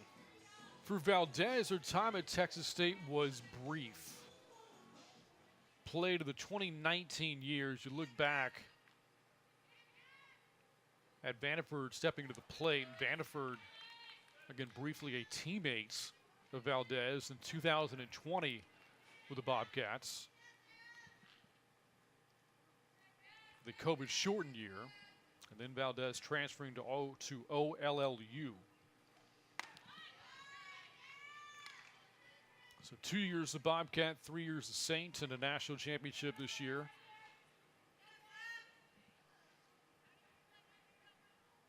Through 4 2/3 innings in this game. Up to 9 strikeouts, nobody on, 2 out for Vanderford. And that's in there, strike 1. Vanderford 2 for 2 with a couple of singles and a run. Again, Vanderford, a bright spark in this Monarchs lineup. Has had a successful rookie season so far. Good pitch from Valdez. Drop ball in there, 2-2.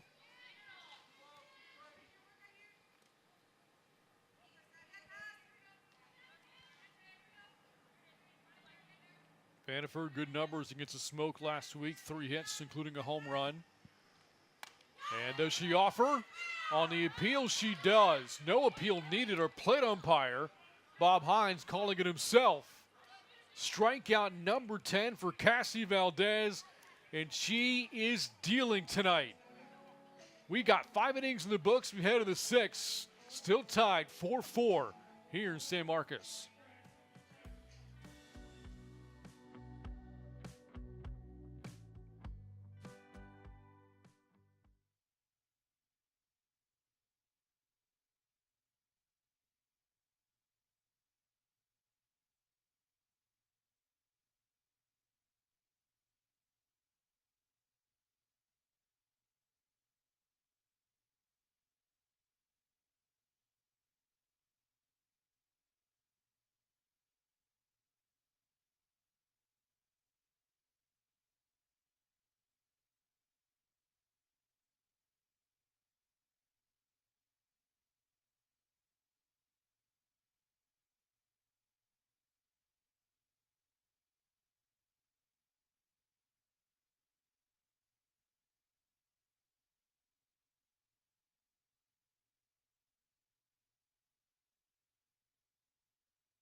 The sun is setting here in San Marcos, the bottom of the 8 o'clock hour on this Thursday night's opening game of this 4-game series between Coastal Bend and the Texas Monarchs. Got a 4-4 game as we go to the top of the 6th inning. And still in the circle here for the Monarchs, it is Aspin Wesley. Fans in attendance being treated to a tight game. All knotted at 4 runs apiece. Jimenez, Wiggins, Garcia coming to bat for the tidal wave in this tie game in the 6th. This has been a part of the order that Wesley has had a lot of control over so far. These 3 hitters, 6 through 8 of the order, a combined 0 for 9, 0 for 6, I beg your pardon, with 5 strikeouts. Yeah, Wesley's had control over this bottom half of this lineup. It's just the front half that she's had struggles with, but again, she's had a solid game so far, just a close one.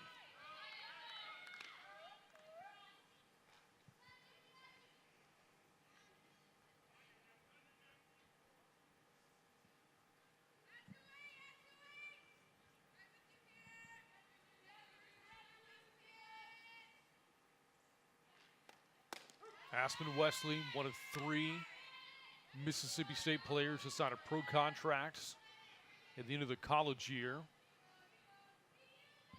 to include her Monarch teammate, Bradley St. Clair. And now the Bulldogs could boast 26 former players that have gone on to play pro. Fly ball, left field, shy of the warning track. Emily Hott makes a catch for the first out, and Jimenez is 0 for 3.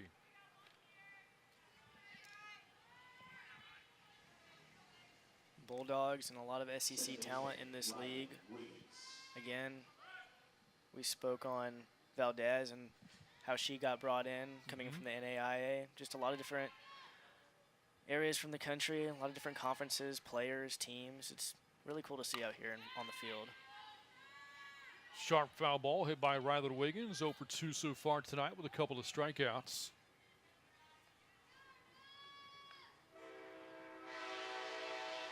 This series marks the final home series of the year for the Monarchs. It's funny, our game started with a train, none since until now. And one of the rare passenger trains that we've seen here in San Marcos. About to say very rare.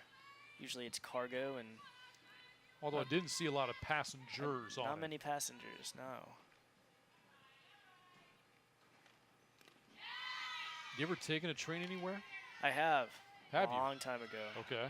About 4 or 5 years ago. Now up the to one in the Dallas. mall doesn't count. No, not a mall train. No, Okay. no. This was an actual train, I swear. Okay. But no, yeah. We went up to Dallas, and I took one that looked exactly like that just passed by. Because I've ridden the mall train. You have ridden the mall train, I was about to say. A few days ago, actually. Well, that was a joke with you that didn't land.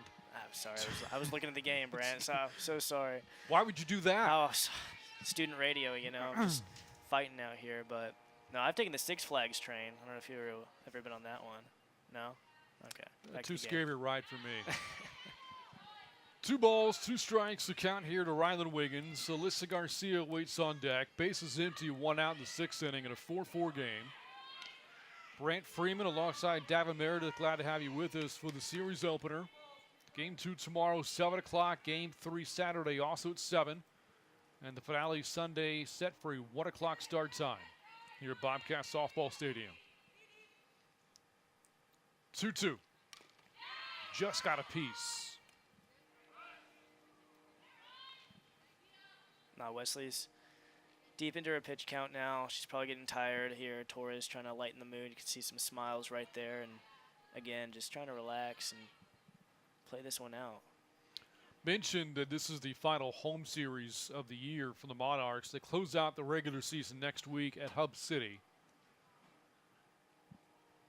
Meanwhile, for Coastal Bend, they could be in San Marcos for a while. The series this weekend, they end the regular season here next week against the Smoke. And then the possibility of a postseason as well in San Marcos the week after. A lot of trips here to Central Texas for this team, headquartered out of the Corpus Christi area. They played a majority of their home games in Robstown, but done playing home games this year. 2-2, fouled away. What could that be, a possible 2-week stay in San Marcos? Well, you say that, but you know, Hub City had a stretch where they were in San Marcos 3 straight weeks, but they were going back and forth from San Marcos to Lubbock. Ooh. One would assume that Coastal Bend is doing the same. We'll wait until we get confirmation on that.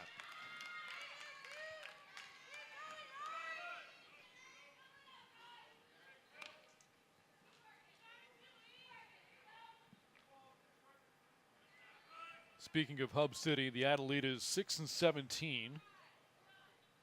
They've dropped 2 in a row and taking on the champs this week in Lubbock. That's a miss. That's high from Wesley. Fills the count, 3 balls and 2 strikes. And again, talk about a team that's had some sparks over the season. Started off rough, but again, Hub City has been able to find their own in certain moments in certain games. And again, a new team, but also a team that's finding their own here in this league. A 1-out walk to Ryder Wiggins. He's on for the first time. Go-ahead run is on here with a 1-out for the Tidal Wave in the 6th inning, and a great at-bat there from Wiggins.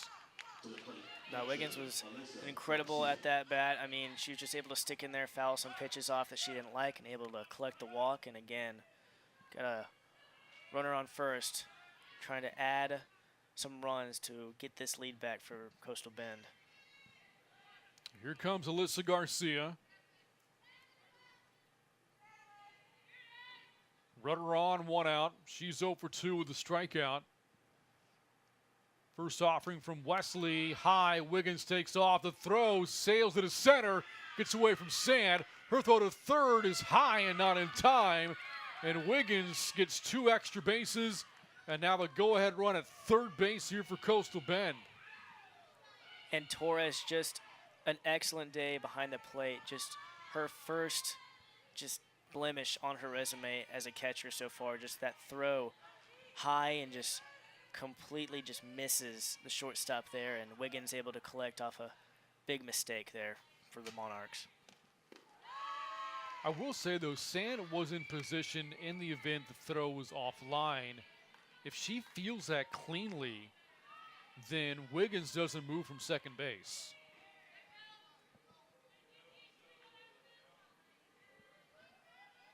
Now we'll see how that scored. 2 balls, no strikes. Meanwhile, to Garcia. Infield drawn in a little bit more here for the Monarchs as the count runs at 3-0. That'll lead to a timeout called by Torres in the infield to visit with Wesley.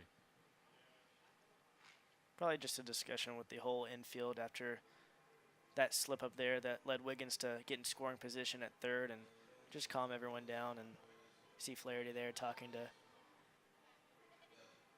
the whole team and trying to discuss a few things defensively probably as well.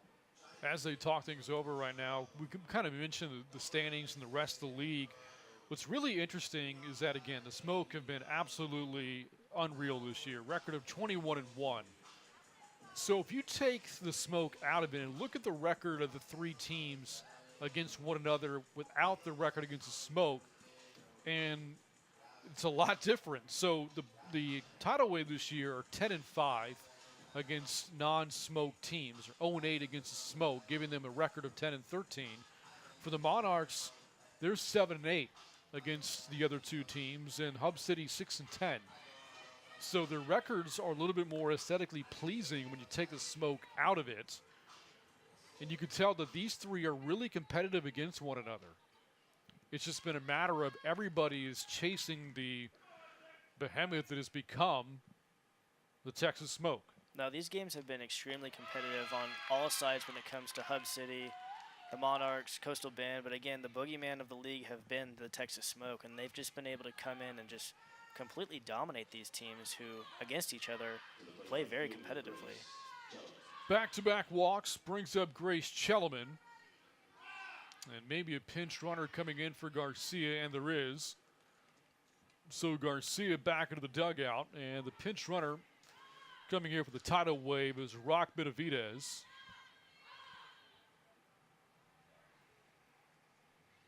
So some more speed into the base pass here for Coastal Bend.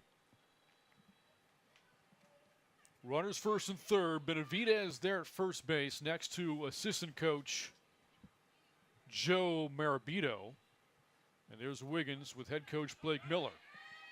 Chance for the tidal wave to take their first lead since the third inning. First pitch, Chelman bunts it foul. You can see Vanderford crashing hard there. Almost able to get underneath it, but again. It didn't look like the squeeze was on, though, because Wiggins really wasn't taking off contact, albeit that ball was bunted up the third base line. She really can't move. That's going to happen.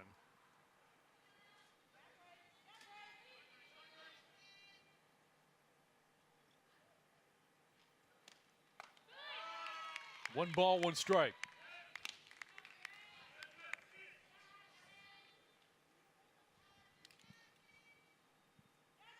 Again, another important moment in this game for both sides and just for the standings of the WPF. Runners in scoring position for the tidal wave, trying to take the lead. 1-2. Again, Chelman, the former Marshall Thundering Herd star. Final year, and Marshall hit .377, drove in 55 runs back in 2023. RBI chance here, runners first and third, one out. 1-2, a wave and a foul tip just off the end of the bat. That was a close one there for Chelman. Just got enough on that pitch to foul it off. That year, Marshall, Chelman's team went 45-10.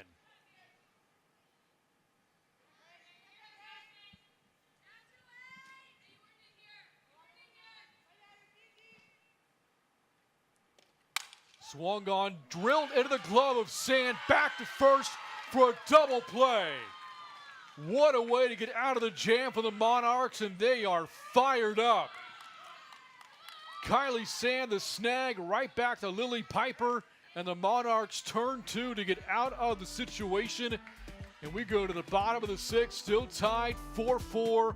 What a play by the infield of the Monarchs.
What an incredible play made by the infield of the Monarchs in the top of this inning.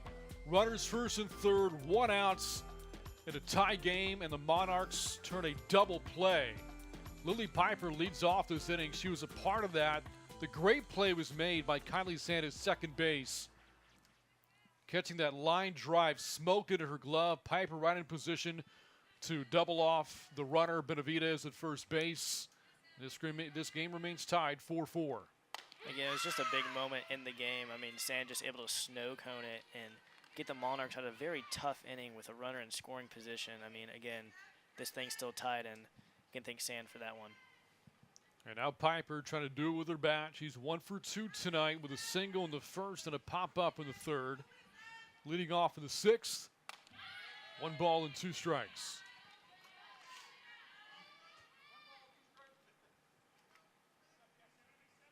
And Valdez, again, from a pitcher standpoint, is still holding strong in this game in the bottom of the sixth. Holding her team in this one as we're still tied.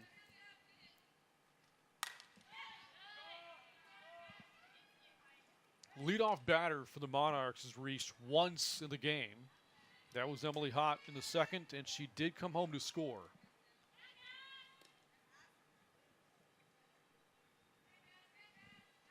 And it's just been an impressive day so far, pitching-wise, and we mentioned earlier, hitting, obviously, with all the homers we've had today. But, again, when you look at the strikeout count from Valdez, I mean, 10 on the day, it's just, you're just in awe at this point. And also Wesley on the other side having a day herself. No run scored by the Monarchs since the third inning on the homer, then hit by Torres. She's on deck, and that is strikeout number 11 for Cassie Valdez. First time she's gotten Lily Piper, 1 out here in the sixth inning, and she just continues to throw smoke here tonight.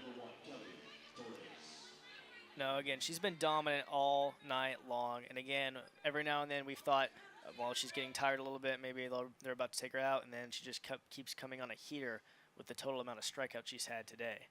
Piper frustrated there. Yeah, Piper really animated right now.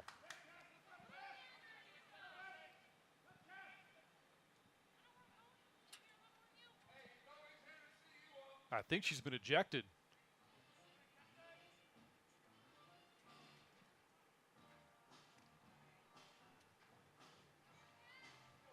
Our third base umpire, Victor Canales, was walking up and down with her, and she didn't walk into the dugout, just went to the gated area.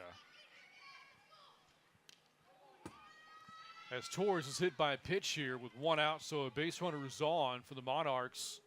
With 1 out, the go-ahead run is on now. Things are getting tense. It's a tie game. Two teams that have faced each other a lot already this year. This is their third series against each other. A lot of those games tight. Maybe moments ago, Lily Piper disagreeing with the strike zone, and now you got a hit batter here to put on the go-ahead run. The opponents, again, when you see an opponent over and over again, tensions usually flare. And again, with a lot riding on the standings and the league and placement, tensions again can flare up.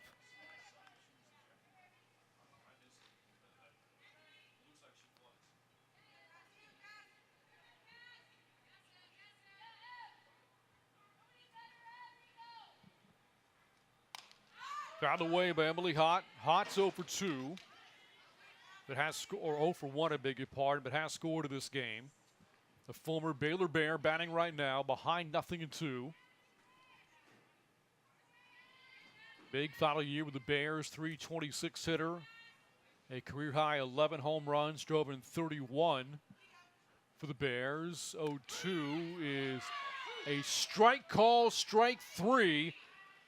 And that's now a dozen in the game for Cassie Valdez.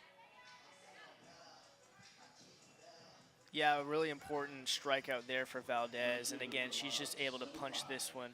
Again, solid framing there from the catch, but Valdez, again, leaving these Monarchs speechless when they head back to the dugout in her play today. So that top of the zone, that call right now is there, and so these Monarch batters are going to have to adjust. Saw a called strike 3 there against Todd on the ball at the top of that triangle. Piper struck out on a similar pitch, and it was ejected afterwards. 1 ball, 1 strike to Brookshire. Meanwhile, we're witnessing one of the great pitching performances of the year in the WPF. You know, especially over the last month when the league has gotten really offensive with the new bats brought in. She's up to a dozen Ks in the game. Has made the 2 mistakes on the homers hit by the Monarchs, but beyond that, she's been absolutely brilliant so far. Yeah, no, and when you see in the bottom of the second and bottom of the third the homers by Brookshire and Torres, again, you're thinking, well, this is pretty early, and how far is she going to go in this game? And so far, she's just been completely dominant. Again, with a dozen strikeouts on the day, I mean, great pitching performance, is minus the homers. I mean, it's incredible. Now meeting here in the circle. Infield visiting with Valdez along with the battery mate Alyssa Garcia. Got a 2-1 count here to Brookshire, who's got a big bat. Talked about the 2 mistakes that Valdez has made. One of those was giving up the homer to Brookshire in the second.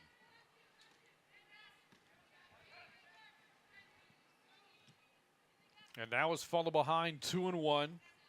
Kearney awaiting on deck. That pitch is outside, ball 3.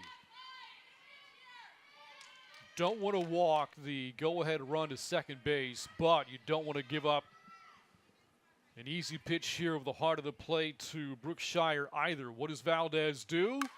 Here's a ground ball hit through the middle for a base hit. So Brookshire didn't get a hold of it for a homer, but good enough for a base hit, and now the go-ahead run at second.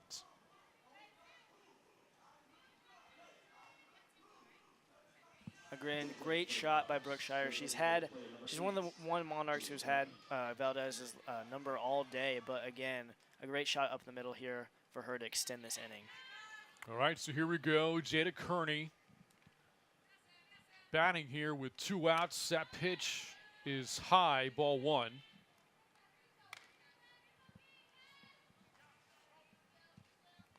An important moment in this game for this bottom half of this Monarch lineup. So we'll keep you up to date right now. The scoreboard is kind of blacking out here in the stadium, and as a result, I think we may be losing connection with our outs.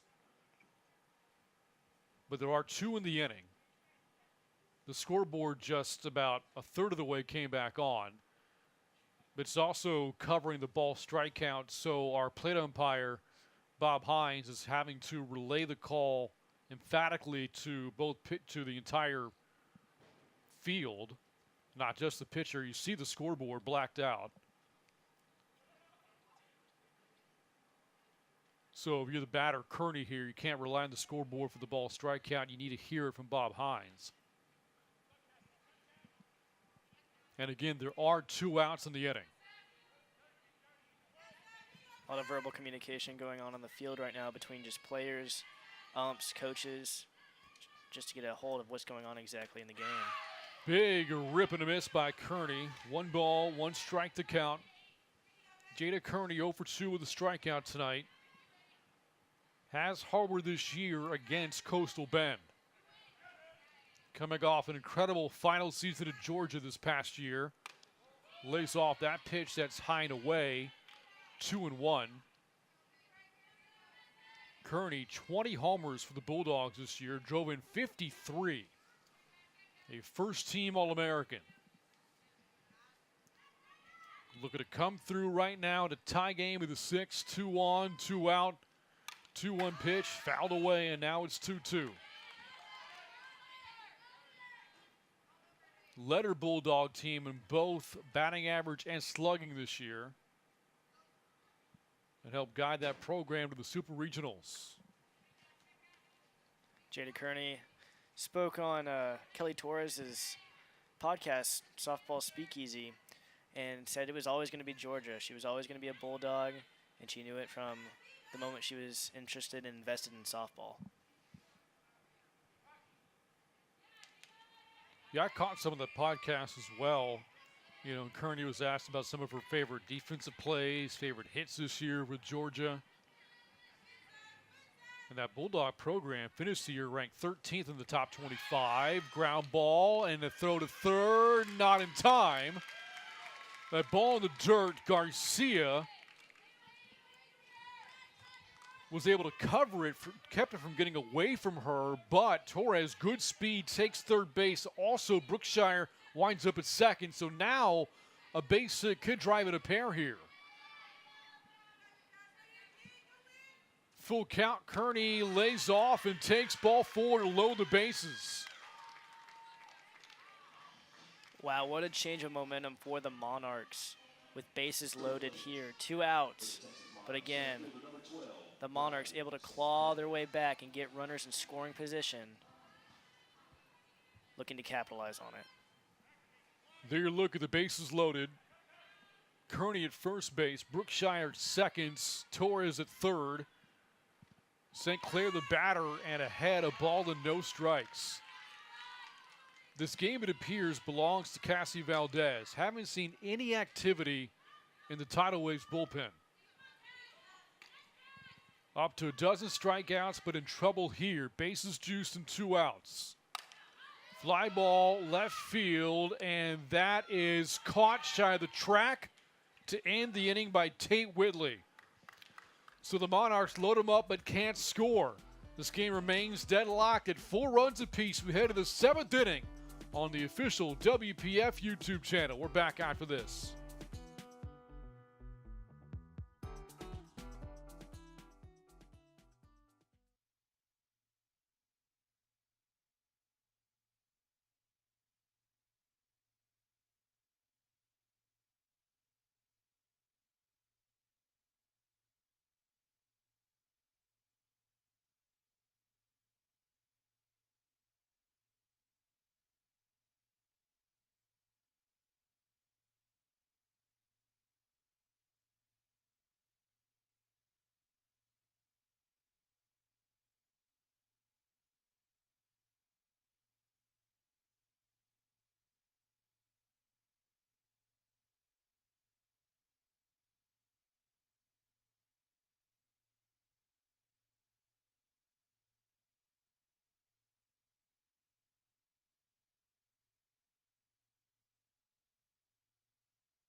Following the ejection of Lily Piper in the bottom of the 6th inning, arguing balls and strikes, she's out of the game at first. So Emily Hott has moved from left field to first base. And there's also a new pitcher in the game. Sona Halajan is in after 6 innings from Aspen Wesley. Halajan from San Anselmo, California, 2A player at UCF this year. Before that, 4 years at Cal. And some good moments this year with the Knights in their first year of the Big 12. At one point threw a combined no-hitter with their UCF teammate Ava Justman in a win against Jacksonville back in April. Takes over the circle now in the 7th inning in a tie game, 4-4. Boy, moments ago, Davin, a huge opportunity for the Monarchs, but couldn't cash in, leaving the bases loaded.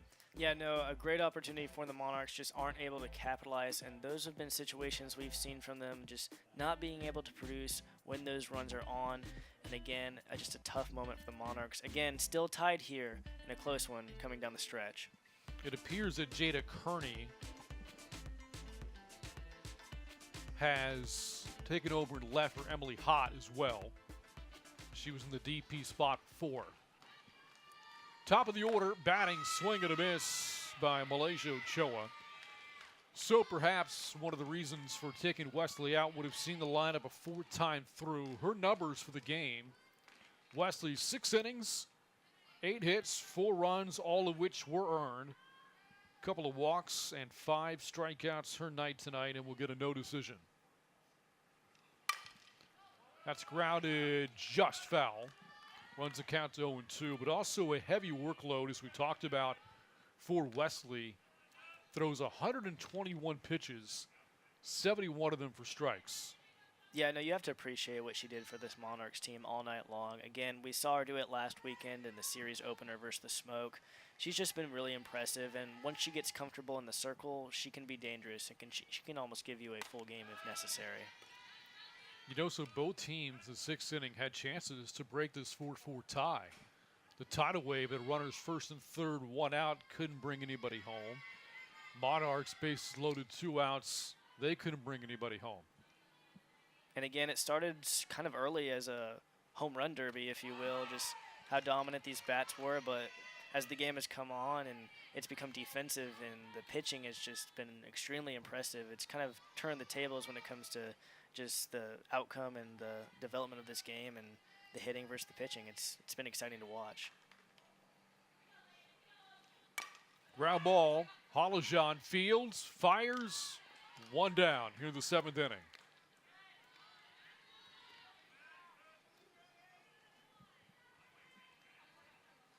Holojan describing Emily Hott how she fielded that ball and got it to her first base teammate. 1 away in the 7th. Bases empty for Tate Whitley.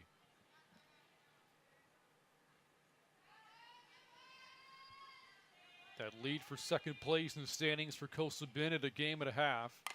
Ground ball, third, leaping snag by Vanderford and the throw to first base. Vanderford makes that play this time. Big smile across her face. A couple of great infield plays made by the Monarchs, and now 2 outs in the 7th inning. And again, a great play by Vanderford, able to jump up, snag it, and just throw it over to first, get that second out. I mean, impressive work. We've seen it all year long in a rookie campaign. And the rookie will also have a chance at the plate in the bottom of the 7th inning. She's due to hit third. Swing and a miss there by Anzaldo. She was the one that came through with a big double in the 5th inning. The reason why this game is tied.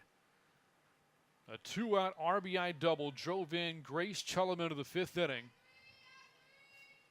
Tie the game at 4 at the time, and here we stand in a 4-4 deadlock. Another swing and a miss on a ball that again pops out of the glove of Torres. And again, if you're Holojan, you've got to appreciate what your defense has done for you so far ever since you came into this game. Stellar play across the field, and again, helping yourself as well. 0-2 on the way. That's outside. So Wesley, 5 strikeouts for the Monarchs. If we see Valdez in the 7th inning, or if we don't, to this point, she has struck out 12. Most starting pitchers. Great effort tonight. 1-2, ground ball to short by the diving glove of Flaherty. That is the 3rd hit of the game for Tatum Anzaldo. And a 2-out base hit is going to bring up Trinity Cannon.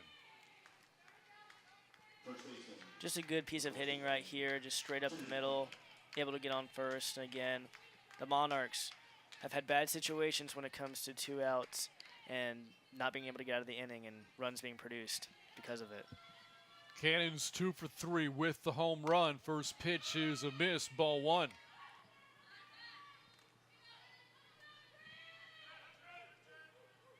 That homer, a 3-run shot off of Wesley back in the 1st. 1 ball, no strikes. Can't check her swing here. Now it's 1-1. The batters due up in the bottom of the 7th for the Monarchs. Top of the order. Sand, Flaherty, Vanderford all due to hit.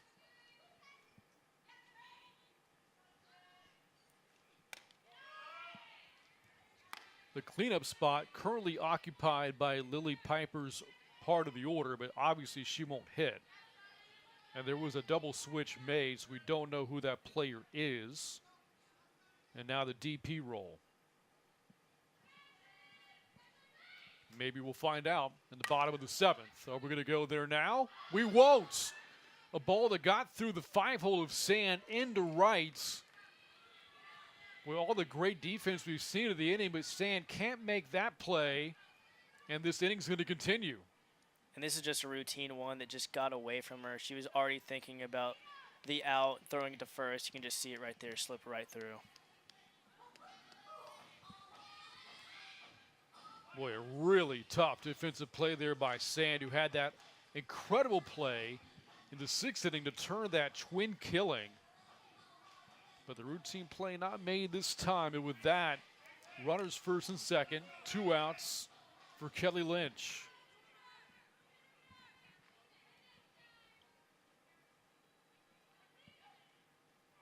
And a pinch runner is going to come into second base here for the tidal wave. Anzaldo back to the bench. Casey Hamilton one of the pitchers on the staff, going to pinch run here. To the plate. Designated player Kelly Lynch. Pinch running 24, Casey Hamilton. Well, here we go. 2 on, 2 out, a 4-4 game in the 7th. Lynch the batter facing Halajan, swung on, chopped, and that is a foul ball on the third base side. Had that stayed fair, only play for Vanderford, likely at her bag at third.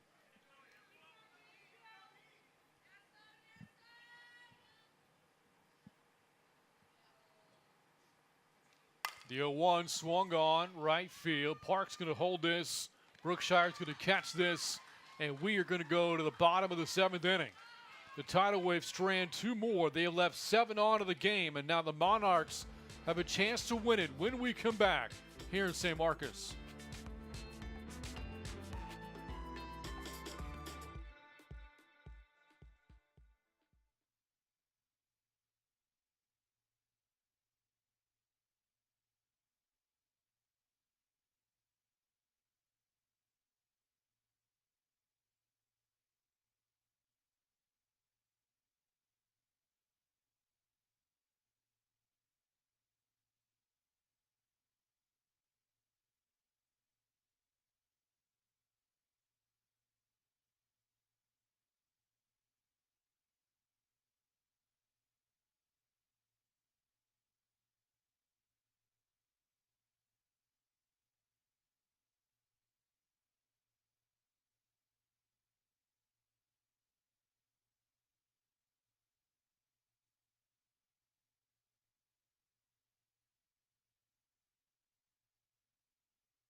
Been a pretty gutsy outing so far for Cassie Valdez. 6 innings under her belt, 12 strikeouts, just 1 walk.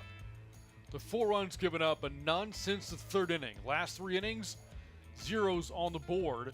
And back in the circle as we go to the bottom of the 7th inning in a tie game. Monarchs a chance to win it, though. With the top of the order coming up, Kylie Sand, Devin Flaherty, and Sarah Vanderford all to face Cassie Valdez. And again, that bullpen has been whisper quiet.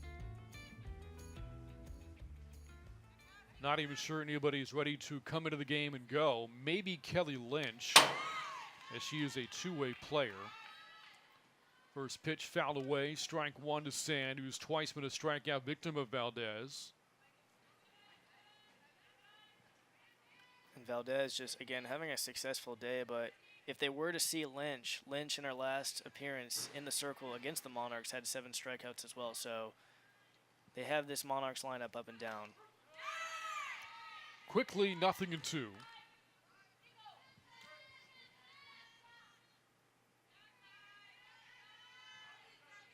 Pitching in a ballpark she used to call home for a couple of years here at Bobcat Softball Stadium. Swung on, right field. That's going to drop for a base hit.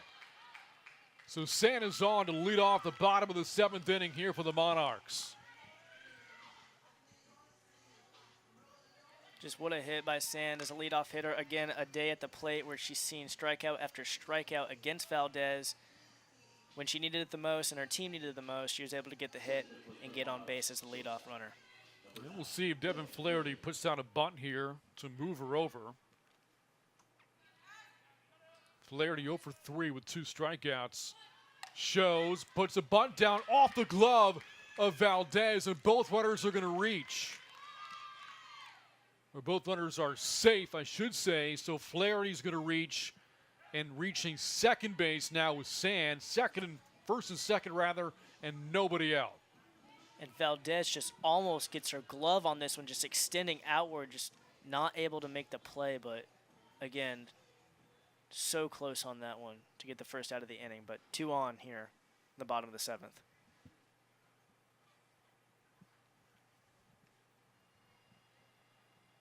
A quick chat with pitching coach Joe Marabito. Meanwhile, Tyler Gunnelson talking to Vanderford and the base runners here. It's tempting to have a play in this situation, bunt to move the runners over to second and third, but remember, Flaherty's run doesn't matter. And you really don't want to take the bat out of the hands of Vanderford here. I was about to say, well, you got a bat like Vanderford at the plate. I mean, you just got to be confident in her and what she's done in the past, and just so far also in this rookie season. Does have a walk-off homer this year. Came against Hub City a couple of weeks ago. Came at the 8th inning of that game. First pitch, low and in, ball 1. Vanderford 2 for 3 with a strikeout tonight. And Valdez again finding herself facing a brief but former teammate. 1-0 out of play. We were wondering about who would be batting cleanup in place of Lily Piper. The answer standing behind Sarah Vanderford. Sona Halajan, the pitcher, is a part of that double switch, will bat for herself if needed, unless Vanderford wins the game right now. Swung on, left field and deep, and there it goes. Sarah Vanderford gives it a ride to win the game. Another walk-off for Vandy. And the Monarchs have ended their losing streak. They win it 7-4. What a hit by Vanderford. I mean, we've seen her do it time and time again in this ballpark. Just an impressive piece of hitting, especially for so much on the line here in the standings. Boy, what a finish to this game, and what a swing by Sarah Vanderford, Texas State's all-time leader in home runs, and she's carried that college power to the pro ranks. Has gone deep multiple times as a Monarch, and perhaps no home run bigger than that one, her second walk-off of the year. And this one, an absolute no-doubter, exploding off of her bat. Watch this again. Heart of the plate, up in the zone. Vanderford did not miss. A 3-run bomb that Tate Whitley didn't even bother to look at. And with that, the Monarchs walk off to end this 8-game slide and beat the Tidal wave for just the second time this year. I mean, it's so impressive for the Monarchs to come out and do what they did today. I mean, on just the streak that they've had of bad luck and losses, they've just been extremely impressive, coming in with solid pitching from Wesley, and then also just the bats to stick in it and stay with it, and also at the end of the day capitalize and get the win to start off this series. You know, again, this series could be a preview of a potential first-round postseason series as well. That's now 8 games these two have played. So many have been close. The Tidal Wave had a couple of walk-off wins of their own. The Monarchs won here tonight. If this is a preview of things to come, it's going to be a fun series down the road. It's definitely going to be exciting. I mean, we just saw it on full display today. The pitching and hitting on both sides was just absolutely dominant. We saw the homers, the strikeouts, everything in between. It was just a solid game all day long. That's going to wrap up our coverage of the series opener. For Davin Meredith, I'm Brain Freeman saying so long from San Marcos, Texas. The final score and a walk-off by the Monarchs. They win it 7-4 over Coastal Bend. For more information on the WPF, log on to WProFastPitch.com. This has been a presentation of the WPF. Until next time, good night from Bobcat Softball Stadium.